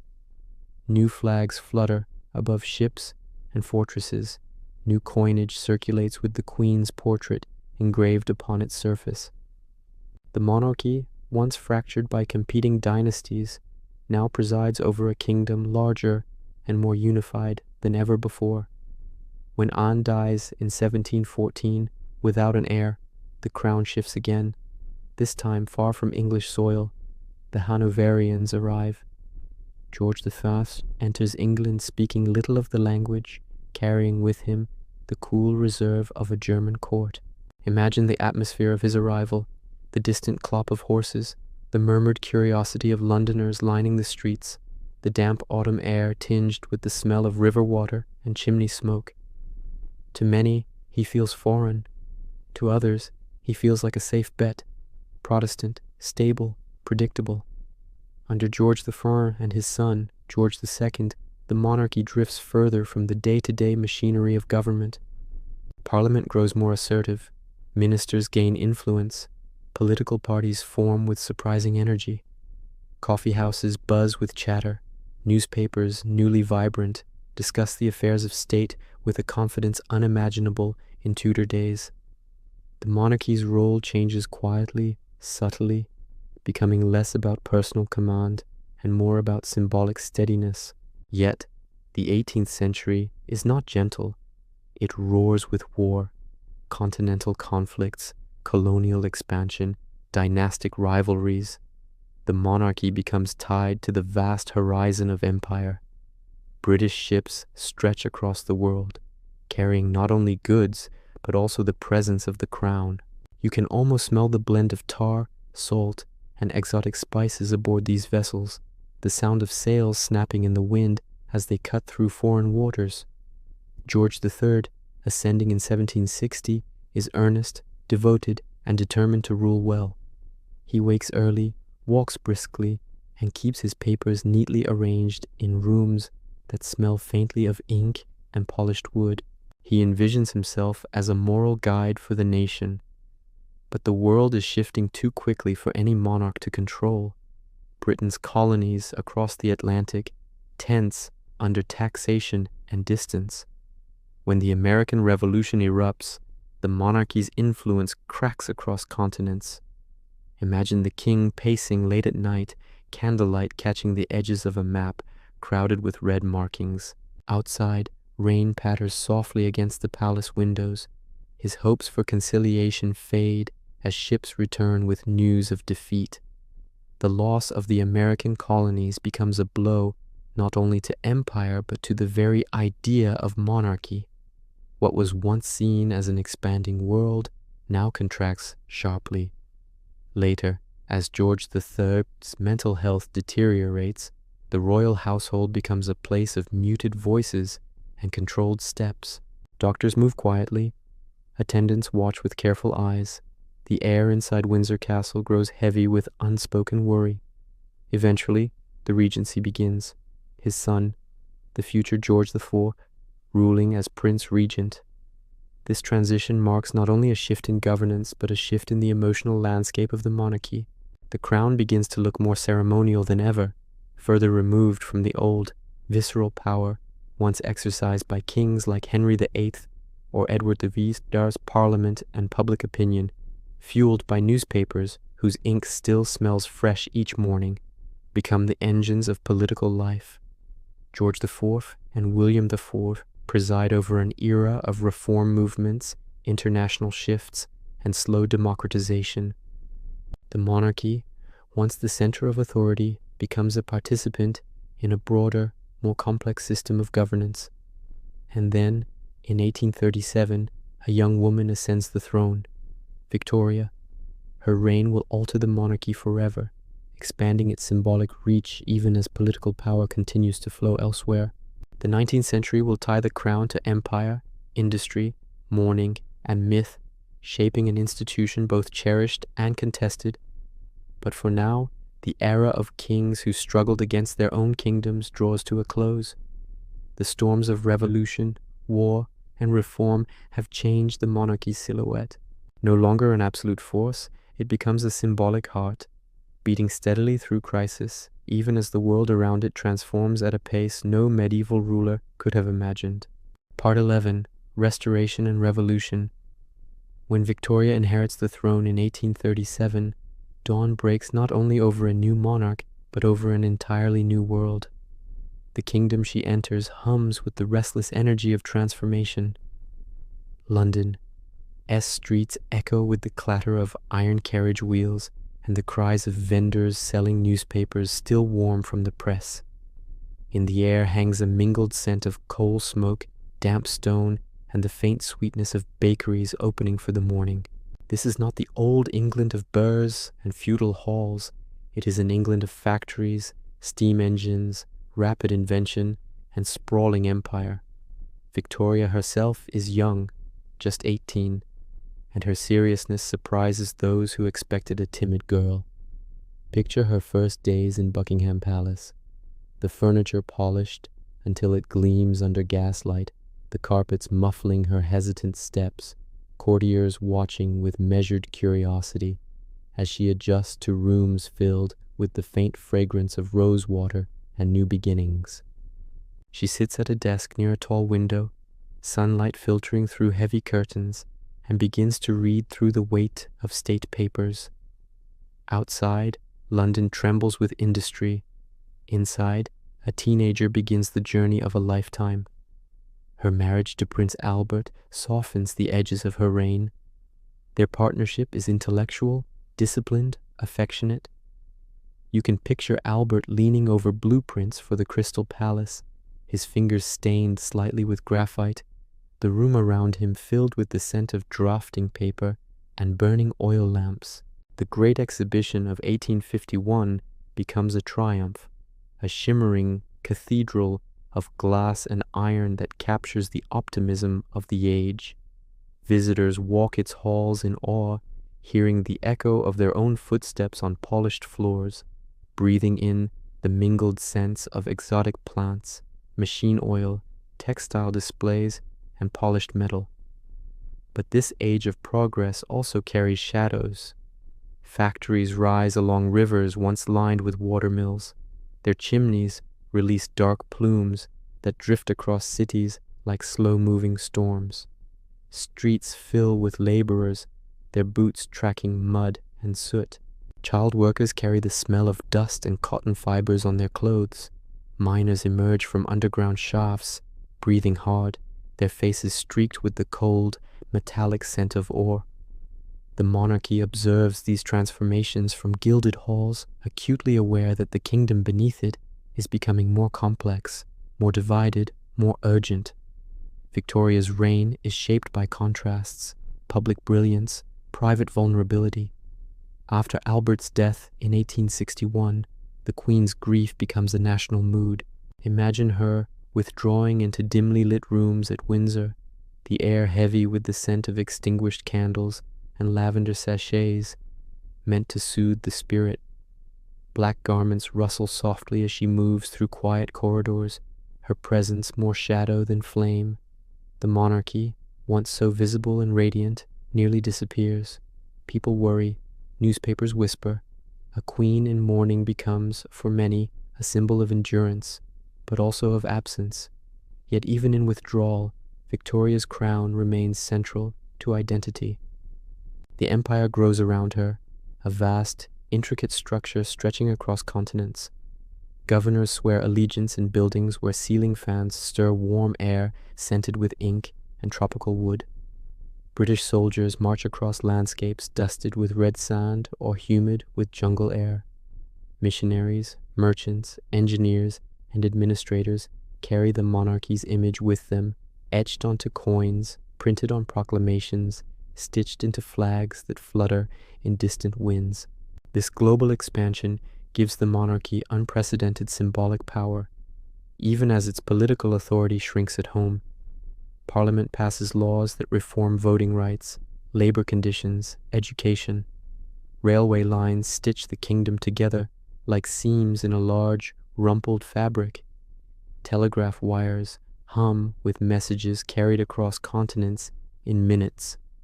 The monarchy stands at the center of ceremonies, jubilees, and diplomatic rituals, but it is Parliament, and increasingly public opinion, that shapes the machinery of governance. By the late 19th century, British society feels both solid and tremulous. Industrial wealth fills city squares with grand facades and marble statues, while poverty clings to the narrow alleys behind them. The monarchy becomes a symbol of continuity amid this turbulence. During Victoria's golden and diamond jubilees, the streets overflow with crowds. The air thickens with the smell of street food, horse sweat, and the warm press of thousands gathered to see their queen. Children sit on rooftops waving small flags. Bells ring from spires across the country. In these moments, the monarchy feels like the thread stitching the realm's many contradictions together. When Victoria dies in 1901, the transition is not chaotic, but deeply felt. Her long reign has become a kind of emotional landscape, familiar, steady, sheltering. The room in Osborne House where she passes away is quiet, its heavy curtains drawn, the scent of lilies arranged beside her bed drifting through the stillness. Attendants move with reverence. A chapter closes not only for her family, but for an entire era. Edward VII steps forward, carrying the monarchy into a century already brimming with tension. His reign has the feeling of a final, elegant dance before the world shifts irrevocably. Edward loves sociability, diplomacy, the warmth of gatherings.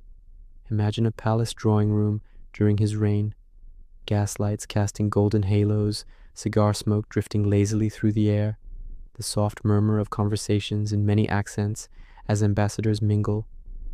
He is skilled at softening international rivalries with charm, building alliances that will prove vital when crisis arrives. But the world outside the palace is changing faster than any monarch can contain. Cities grow louder, new political movements form, workers strike, suffragettes march, air smells of coal, machinery, and the restless energy of modernity.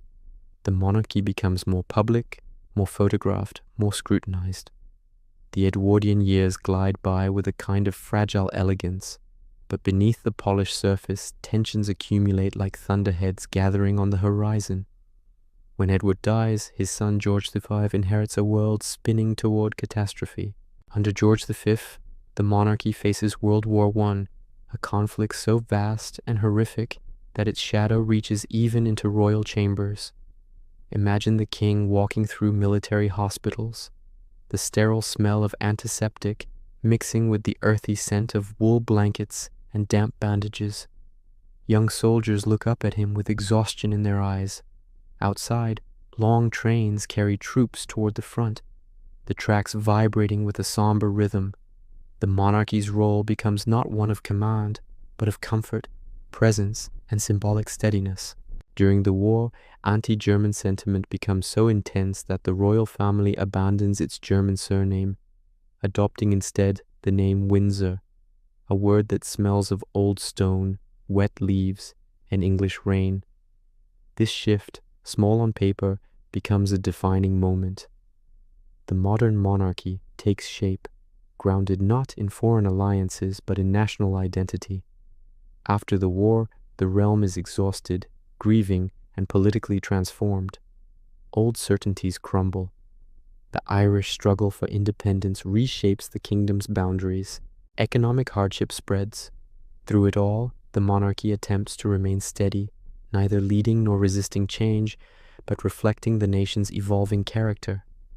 By the time George V dies, the monarchy stands on a precipice. His son Edward VIII brings glamour, but also disruption. His desire to marry Wallis Simpson, a twice-divorced American, clashes with government expectations and public morality. Imagine late-night meetings in smoke-filled rooms, ministers speaking in hushed, urgent tones, newspapers rolling off presses with headlines that smell of hot metal and ink. Edward pacing near a fireplace, its smoky scent thickening the air as he weighs love against duty. When he abdicates in 1936, leaving the crown to his brother, George VI, the monarchy once again finds itself reshaped by crisis. But that new story of war, resilience, and modern transformation belongs to the next chapter. For now, the 19th century and its aftermath settle like a long exhale. Industrial smoke thins into mist, steam engines quiet. Queen Victoria's shadow stretches gently across the memory of the realm, merging with the early years of the Windsors. The monarchy, once a force of direct rule, now becomes a vessel of continuity, moving gracefully, sometimes sorrowfully, through an age defined by invention, revolution, and the restless turning of the world's gears. Part 12. Between Empire and Silence. The abdication of Edward VIII in 1936 falls over the kingdom like an unexpected winter storm, swift, disorienting, and leaving the air strangely still in its aftermath. For many, it feels as though the monarchy has suddenly revealed the fragility beneath its ceremonial sheen. Newspapers, still warm from the presses, fill the streets with the sharp scent of ink and metal, carrying headlines that seem almost unbelievable. The king has chosen love over crown. The throne stands vacant. Into this hush steps George VI, a reluctant monarch. He is quiet, gentle, and painfully aware of his own limitations, most notably the stammer that tightens his throat whenever he faces public expectation. Imagine him standing before a mirror in Buckingham Palace, the fading afternoon light brushing his shoulders, practicing words that seem always to waver just beyond steady reach. The room smells faintly of furniture polish and the smoke from a fire banked low against the early evening chill. He breathes deeply, knowing that the weight of the crown has settled upon him whether he feels ready or not. And then, as if history were determined to test him, the world sinks into war. When Germany invades Poland in 1939, the air in London thickens with unease. Trenches are dug in parks, gas masks dangle from children's necks, blackout curtains are drawn across windows, their fabric smelling of dust and new stitching. The monarchy becomes something different, less distant, less ceremonial, more intimately tied to the survival of the nation. George VI, accompanied by his unwavering Queen Elizabeth, visits bombed-out neighborhoods, their shoes crunching on shattered glass, the scent of charred timber and wet ash rising into cold morning air. At night, the city glows not with lamplight, but with the faint orange flicker of fires burning in distant streets. Air raid sirens wail, their haunting notes slicing through the darkness. Families huddle in shelters underground, listening to the low, steady hum of wireless broadcasts. And always, the king's voice, halting at first, then growing steadier, offers comfort. His Christmas speeches smell of warm tubes in old radios, his words, softened by static, and received in kitchens where candles burn low beside rationed meals. During the Blitz, the monarchy remains in London as bombs fall. The decision is deliberate. If the people endure hardship, so will their sovereigns. When Buckingham Palace is hit, the Queen famously remarks, "I'm glad we've been bombed. It makes me feel we can look the East End in the face." For a monarchy once associated with gilded distance, this shared vulnerability becomes a cornerstone of modern loyalty. By 1945, victory tastes of relief more than triumph. Streets erupt in celebration, bonfires, laughter, the smell of spilled ale and cigarette smoke rising through the night air. Yet beneath the jubilation lies exhaustion. The empire, stretched thin by war, begins to loosen. India gains independence. Other nations follow. The vast network of territories that once defined British power contracts slowly, like a tide withdrawing from distant shores. When George VI dies in 1952, the kingdom grieves sincerely. His daughter, Elizabeth, becomes queen at just 25. The young monarch returns from Kenya upon hearing the news, standing beneath a wide African sky moments before learning her life has changed forever. The trip home is solemn. The scent of aviation fuel and tropical air gives way to the cooler, muted fragrances of London.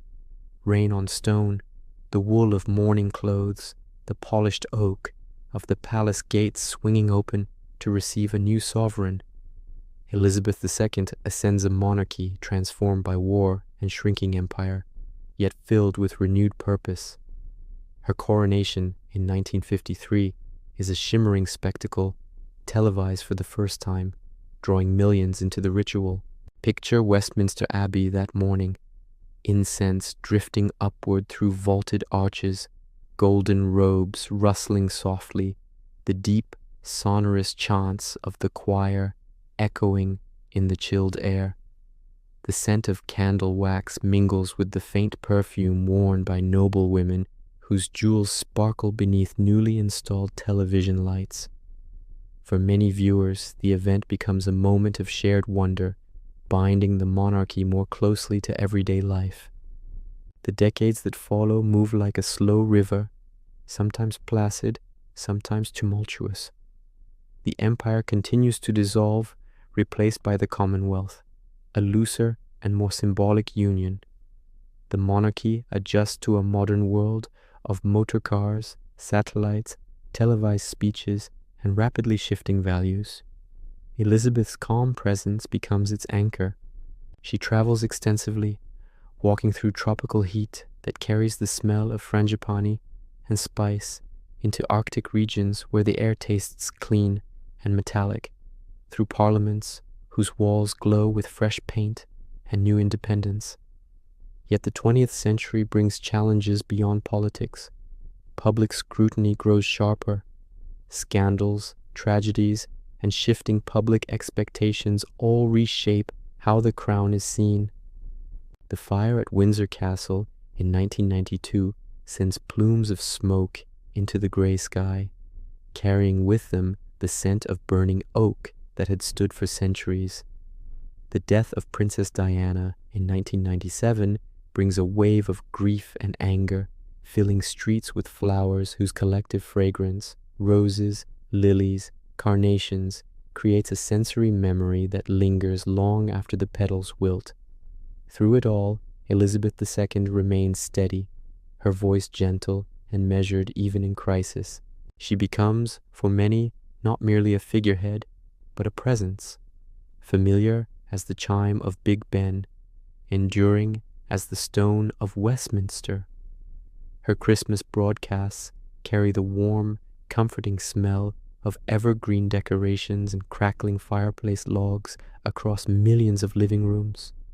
The monarchy's symbolic role expands, its political role shrinks. The 21st century arrives quietly, without the thunder of past upheavals, yet it brings its own transformations. Technology reshapes communication.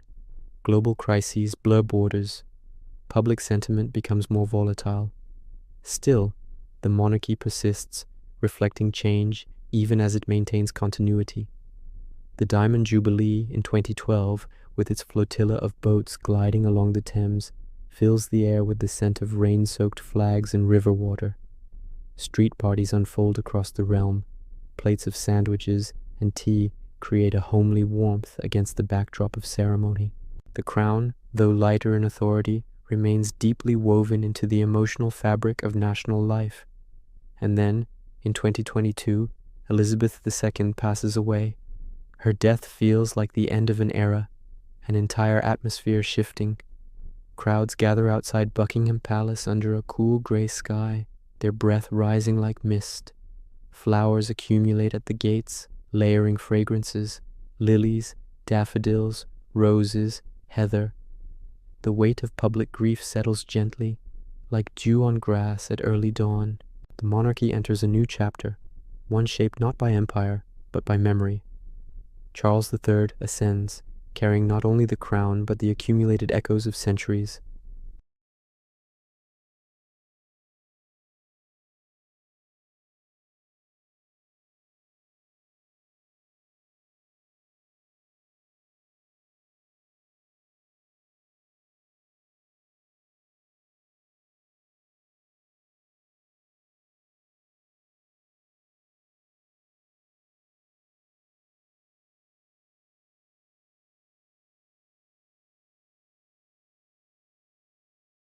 Part 13. Mourning in the Age of Steam. The passing of Victoria in 1901 leaves Britain standing at a crossroads, staring into a century it cannot yet comprehend. Her reign has unfurled across more than 60 years, long enough that children were born, grew old, and died, having known no other monarch. Her absence feels like a great silence settling across the land. Newspapers print thick black borders around her portrait. The smell of ink and warm paper spreads through train stations where commuters stand unusually still, reading tributes in hushed tones. Across the empire, flags drop to half-mast, their fabrics snapping in winds scented with sea salt, coal smoke, or tropical rain. The Victorian era ends not with a final burst of grandeur, but with a sigh, a shift from the ornate world of horse-drawn carriages and flickering gas lamps to the mechanical heartbeat of the 20th century. Edward VII, her son, becomes king at nearly 60. He brings a different energy, lighter, more sociable, more cosmopolitan. Imagine evening receptions in the early Edwardian court, the soft glow of electric chandeliers reflecting off polished brass, gowns of silk and chiffon whispering across marble floors, the faint aroma of French perfume mingling with cigar smoke. Ministers, ambassadors, and industrial magnates gather in warm conversation. The monarchy, no longer the stern guardian of Victorian propriety, becomes instead a social fulcrum for diplomacy. Yet beneath this elegance, the world is shifting. Steamships cross oceans with increasing speed. Telegraph lines lace continents like hidden arteries. Early automobiles rattle noisily along streets, still accustomed to horses. Factories hum with metallic rhythm, their chimneys releasing smoke that settles in city streets like a gray, dusty mantle. The monarchy observes all this from palace windows, aware that its role must adapt in a world moving faster than tradition alone can sustain. Edward VII's reign is short but influential. His diplomacy helps stabilize tense alliances across Europe, even as nationalism and imperial rivalry churn just beneath the surface. When he dies in 1910, the kingdom mourns him with a tone of gentle respect. Behind the cortege, horses tread softly on cobblestones, dampened by an early shower, the smell of wet leather rising in the cool air. Britain senses that the glow of the Edwardian age, warm, elegant, fleeting, is beginning to dim. George V ascends the throne at a time of simmering tension. He is dutiful, earnest, quieter than his father. He prefers order to spectacle, precision to extravagance. Picture him in a study at Buckingham Palace, stacks of documents neatly organized, the faint aroma of ink and furniture polish, a window open to let in the cool breeze carrying the distant sounds of London, train whistles, carriage wheels, factory horns. He knows the world beyond those windows is unstable. And then, in 1914, the storm breaks. The First World War redefines everything: the monarchy, the empire, the very meaning of allegiance. Soldiers march through London streets in uniforms smelling of wool, oil, and raw anticipation. Mothers press handkerchiefs to their faces as trains depart, steam curling upward like fading hope. Newspapers report casualty numbers that leave readers staring blankly at cold breakfasts, unable to imagine the scale of loss. George V visits hospitals where the air smells of antiseptic and damp linen. He moves among wounded soldiers, bending close to hear their halting voices. His presence carries not authority, but solace. The monarchy, once a symbol of empire and command, becomes instead a symbol of shared suffering, a thread that binds palace and street, officer and laborer, immigrant and native-born. In 1917, amid rising anti-German sentiment, the royal family takes a historic step, abandoning its German titles and adopting the name Windsor. The choice feels deliberate, sturdy, anchored in English soil and stone. The word itself evokes ancient forests, rain-darkened battlements, and cool river air drifting along castle walls. The monarchy, reshaped in wartime, becomes something simpler, more national in character. But war leaves deep scars. The returning soldiers walk with limps or vacant stares. Industrial cities choke under poverty. Ireland fractures, leading to the eventual partition of the island. Revolution erupts across Europe. Kings flee thrones. Empires collapse. The monarchy in Britain watches carefully as the ground shifts beneath old structures of power. By the time George V dies in 1936, the monarchy is no longer unquestioned tradition. It is an institution that must adapt or break. Edward VIII ascends with glamour and charisma, yet his heart is fixed not on ceremonial duty, but on Wallace Simpson, a divorced American. The crisis that follows is intimate, yet seismic. Picture late-night meetings in Downing Street, the air thick with tobacco smoke, ministers speaking in low, urgent tones. Newspapers roll from printing presses with warmed metal scent, carrying rumors of a king who may abandon centuries of precedence for love. When Edward abdicates, his voice, broadcast through radios across the empire, sounds calm, almost resigned. Families listening by hearth fires smell paraffin and coal as they hear words no British monarch has spoken before, an admission of choosing personal desire over sovereign duty. The sense of rupture is gentle but unmistakable. Crowns, the public realizes, are worn by human hearts. George VI, the next king, steps forward reluctantly. His stammer makes each speech a test of courage. His hands sometimes tremble before broadcasts, yet his earnestness, his vulnerability, forge a bond stronger than grandeur ever could. The monarchy, now modest and modern, enters the era of global conflict with a human face rather than an imperial mask. The Second World War transforms everything again. Bombs rain over London. Buildings collapse into clouds of brick dust and smoke. The scent of burning timber drifts for miles. Citizens huddle in tube stations where blankets smell of wool and damp concrete. When the king and queen visit bombed neighborhoods, the people breathe easier, imagining that if the crown endures, so too might their own hopes. When peace finally arrives, the empire is no longer certain of itself. Nations seek independence. Britain faces austerity. The monarchy adjusts by embracing ceremony rather than governance, rituals, visits, broadcasts. When George VI dies in 1952, the weight shifts again onto young shoulders.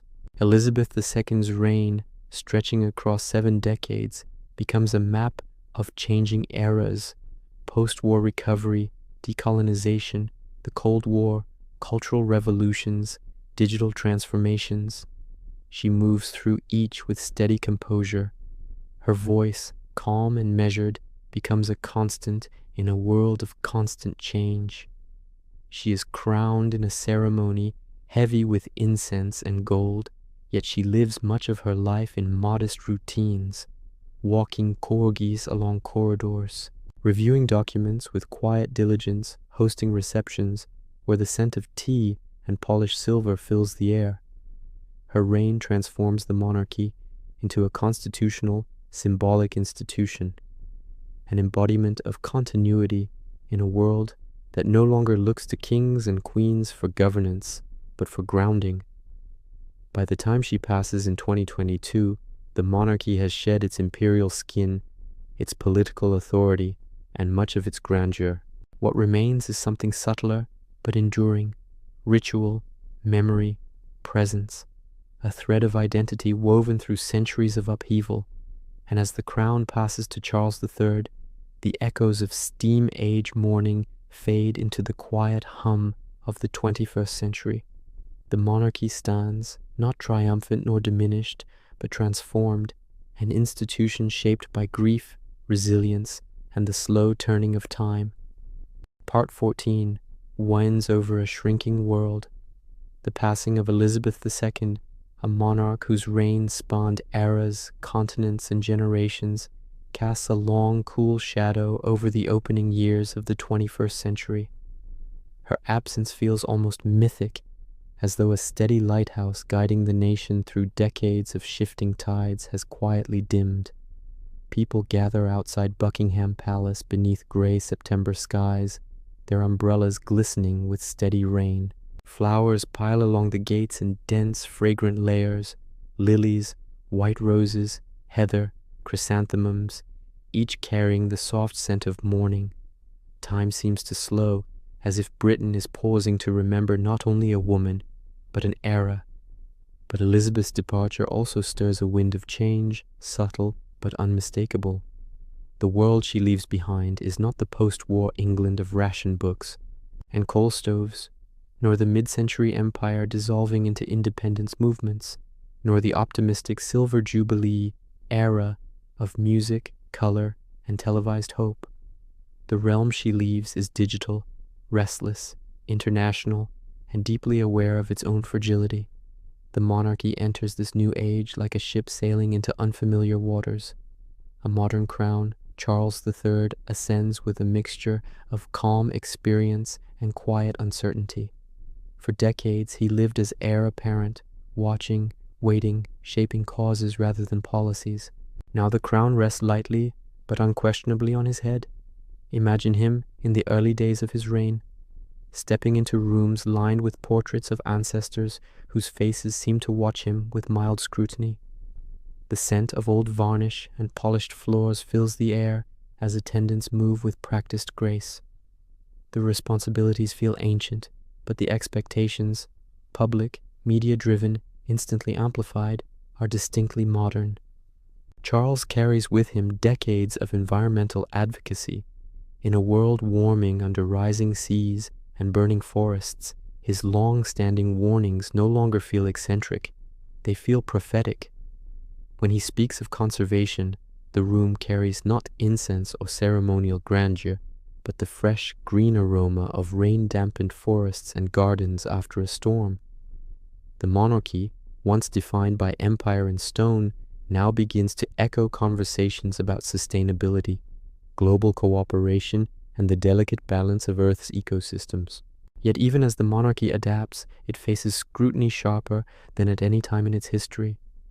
The social media age transforms every gesture into a global conversation, every silence into an interpreted message.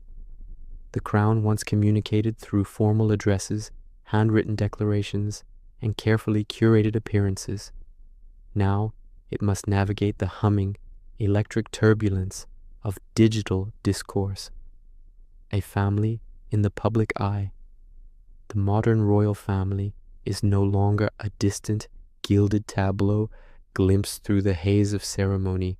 It lives vividly, sometimes uncomfortably, in public consciousness. Documentary lenses, tabloid flashes, televised interviews, social platforms. These become the new landscapes through which monarchy must move. The scent of polished oak in palace halls now mingles with the sterile glow of camera lights, and the faint hum of recording equipment. You can imagine Charles sitting at an oak desk during his first Christmas broadcast, the soft rustle of paper beneath his hands, the faint perfume of pine from the tree behind him, the quiet determination in his voice as he addresses a nation both familiar and furiously changed. He speaks of service, continuity, compassion, echoes from an older world carried into a new one where faith in institutions is fragile. William and Catherine stand beside him as the next generation of continuity. Their public work carries the freshness of modernity, discussions of mental health, early childhood development, frontline labor. Their visits to hospitals and community centers fill the air with scents of disinfectant, coffee brewing in staff rooms, newly laundered bedding folded carefully along hallways. The monarchy becomes less about grandeur and more about presence. Harry and Meghan, meanwhile, represent the fracture lines of this age. Questions of race, press intrusion, emotional vulnerability, and the boundaries of duty. Their departure from formal royal duties sends ripples across the institution. For a moment, the monarchy seems less like a timeless structure and more like an evolving family, navigating pressures that even kings and queens cannot escape. Ceremony in a changing landscape. Despite these tensions, the ancient rituals still hold power. Coronations continue beneath the vaulted ceilings of Westminster Abbey, where incense weaves through the air like thin ribbons of memory. Stone floors worn smooth by centuries of footsteps reflect flickering candlelight.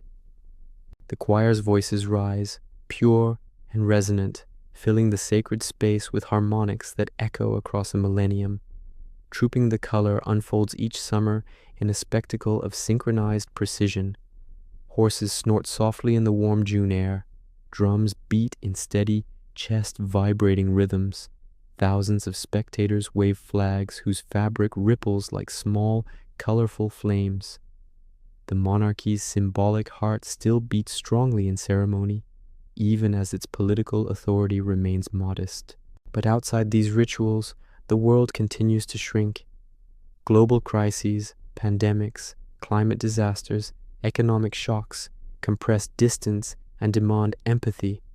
In these moments, the monarchy offers not solutions, but stability. A speech, a visit, a gesture, small acts that ripple through public life. Not command, but presence, legacy, and uncertainty. The 21st century does not grant the monarchy the same unquestioned reverence it once held. Instead, it offers challenging questions. What role should a hereditary institution play in a world that values equality? How can ancient ritual survive in an era defined by transparency? What does duty mean in a society skeptical of tradition? In response, the monarchy leans into its symbolic identity. It becomes a keeper of continuity, a reminder that history is not a series of disconnected moments, but a long arc shaped by human complexity. The scent of ancient wood in royal chapels, the flutter of flags in palace courtyards, the soft murmur of crowds during state ceremonies, all these create a sense of shared memory. Yet monarchy must also remain nimble.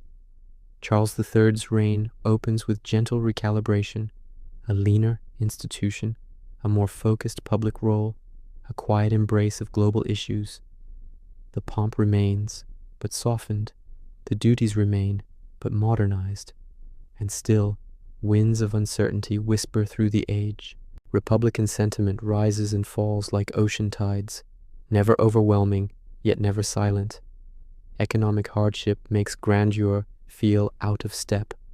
Younger generations wonder what relevance a crown holds beyond nostalgia. But there is also affection, a quiet, persistent recognition that the monarchy, for all its flaws, represents something intangible. Continuity in a world that often feels unmoored, ritual in an era of noise, a human story woven through centuries of change. Toward the present moment, as the world moves deeper into the digital age, the monarchy becomes less an anchor of power and more a vessel for reflection. Its palaces, Windsor's stone walls cooled by autumn rain, Balmoral's forests thick with pine, Sandringham's winter fields smelling of cold soil, remain places where history is not a memory but a living presence. The wind that blows across the British Isles now carries with it voices from every continent, every generation. It speaks of change, resilience, identity, and the soft, persistent hope that tradition and progress might coexist. And the monarchy, fragile yet enduring, listens. It stands at the edge of modernity, robes trimmed not with unquestioned authority, but with humility, adaptation, and quiet steadfastness. Ahead lies the last chapter of this long journey, one shaped by legacy, reflection, and the uncertain but luminous path of the crown in our own age. Part 15. The Quiet Crown of the Modern Age. The opening decades of the 21st century drift onward, carrying with them a strange mixture of acceleration and stillness. Technology transforms daily life with dizzying speed, yet in the heart of London, the monarchy remains rooted in a rhythm that moves more slowly, like a river whose surface reflects the rush of the world while its depths remain calm.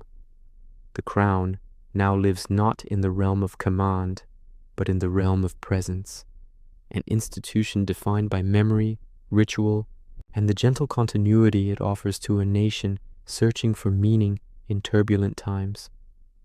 Charles III's reign begins under a sky heavy with both grief and expectation.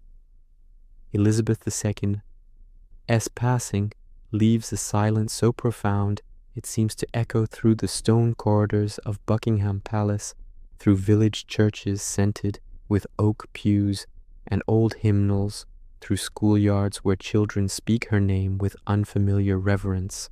Charles steps forward, not as a youthful monarch beginning a long ascent, but as an elder statesman shaped by decades of observation. His movements careful, his words measured, his gestures carrying the weight of learned patience. A monarch of the present tense. Imagine Charles sitting at his desk in Clarence House, the soft lamp beside him casting a warm pool of light over stacks of correspondence. The faint aroma of beeswax polish and old leather-bound archives fills the air. Outside, evening rain patters gently against the window. His pen strokes are deliberate as he works through documents detailing environmental initiatives, community projects, and international engagements. For him, monarchy is not a stage for glory, but for stewardship. His decades-long dedication to environmental preservation now becomes a quiet central theme of his reign. The world, caught between crisis and possibility, feels newly receptive. When Charles speaks about forests, soils, oceans, climate, the imagery that rises is tactile and alive. The smell of damp leaves in Scottish highlands, the crisp bite of winter wind across an organic farm, the earthy fragrance of compost being turned beneath a gardener's patient hands. His monarchy does not command nature, it kneels beside it. Yet the institution he leads is fragile in its own way.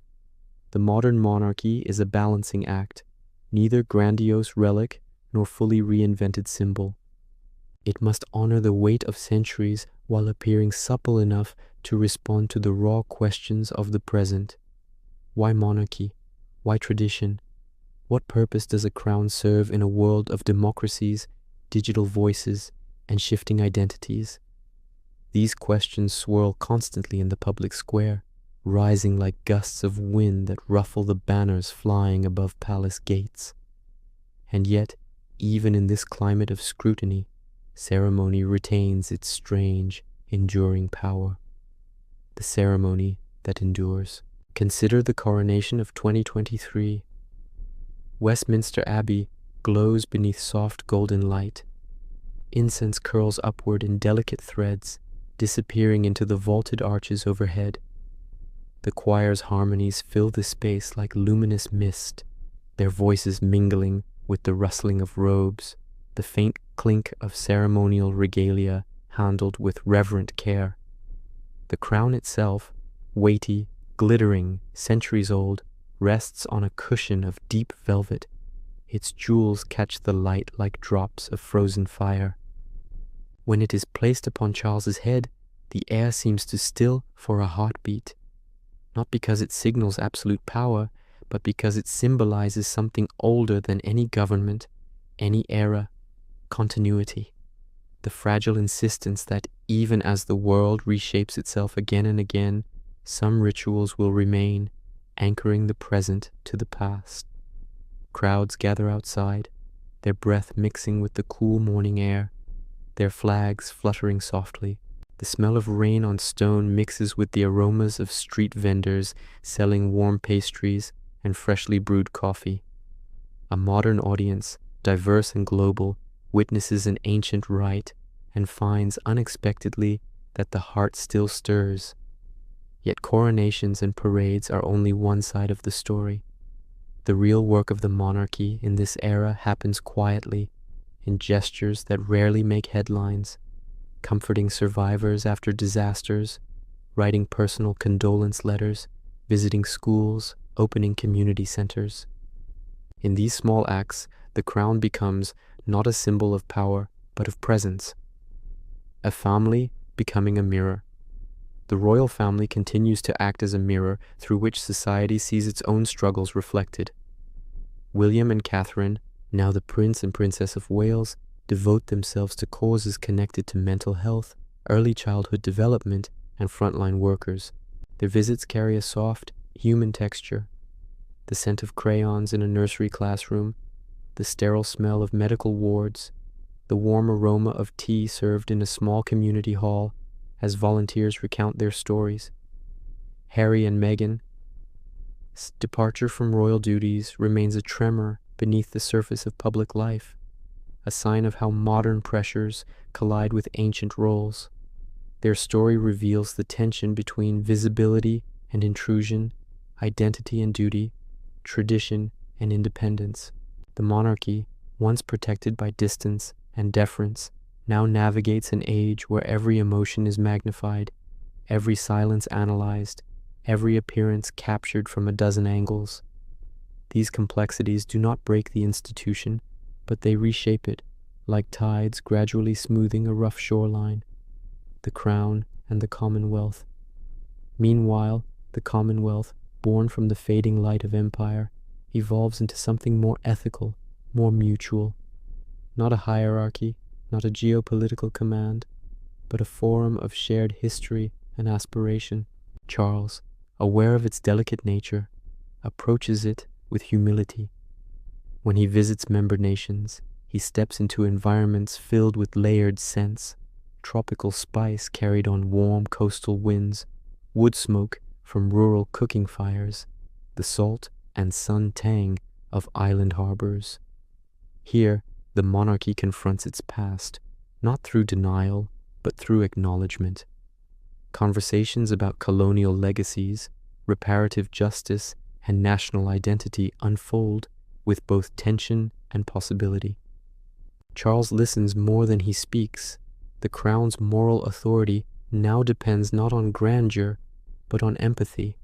Toward a softer horizon, the monarchy's future is neither guaranteed nor doomed. It is suspended in possibility. Britain itself is changing, its demographics shifting, its economic landscape uneven, its political climate turbulent. In this context, the crown becomes not an answer, but an invitation, a space where ritual, memory, service, and identity meet. Imagine a quiet evening at Windsor Castle. The sky outside darkens to a deep indigo. The air is cool and smells faintly of damp grass from the gardens. Inside, a fire crackles softly in the grate, filling the room with a warm, woody aroma. Charles sits reading correspondence by lamplight. The palace around him is silent except for the gentle creak of old floorboards, echoes of centuries of footsteps, centuries of breath, centuries of continuity. He knows the monarchy will one day pass to William and then to George. He knows it must evolve, lighten, adapt, and yet he also knows that something essential persists, a sense of shared history, a longing for ritual, a quiet belief in the power of symbols to steady a restless nation. The crown in the modern age is no longer a command, it is a whisper. No longer a throne of authority, it is a seat of memory. No longer a shield against change, it is a companion to it. As the world spins faster, the monarchy walks slowly, reminding its people that history is not noise but echo, not motion but meaning. And so this long journey reaches its soft close. From wooden halls lit by crude hearthfire to vast stone abbeys resonant with choral hymns. From Viking storms to Tudor upheavals, from civil war to constitutional balance, from empire to quiet remembrance, the British monarchy has endured through shadows, light, and uncounted winds of change. If you enjoyed drifting through this piece of the past, maybe leave a like, or simply let the story carry you towards sleep. And if you'd like more calm journeys like this one, you can subscribe, but only if it feels right. The world remembers you.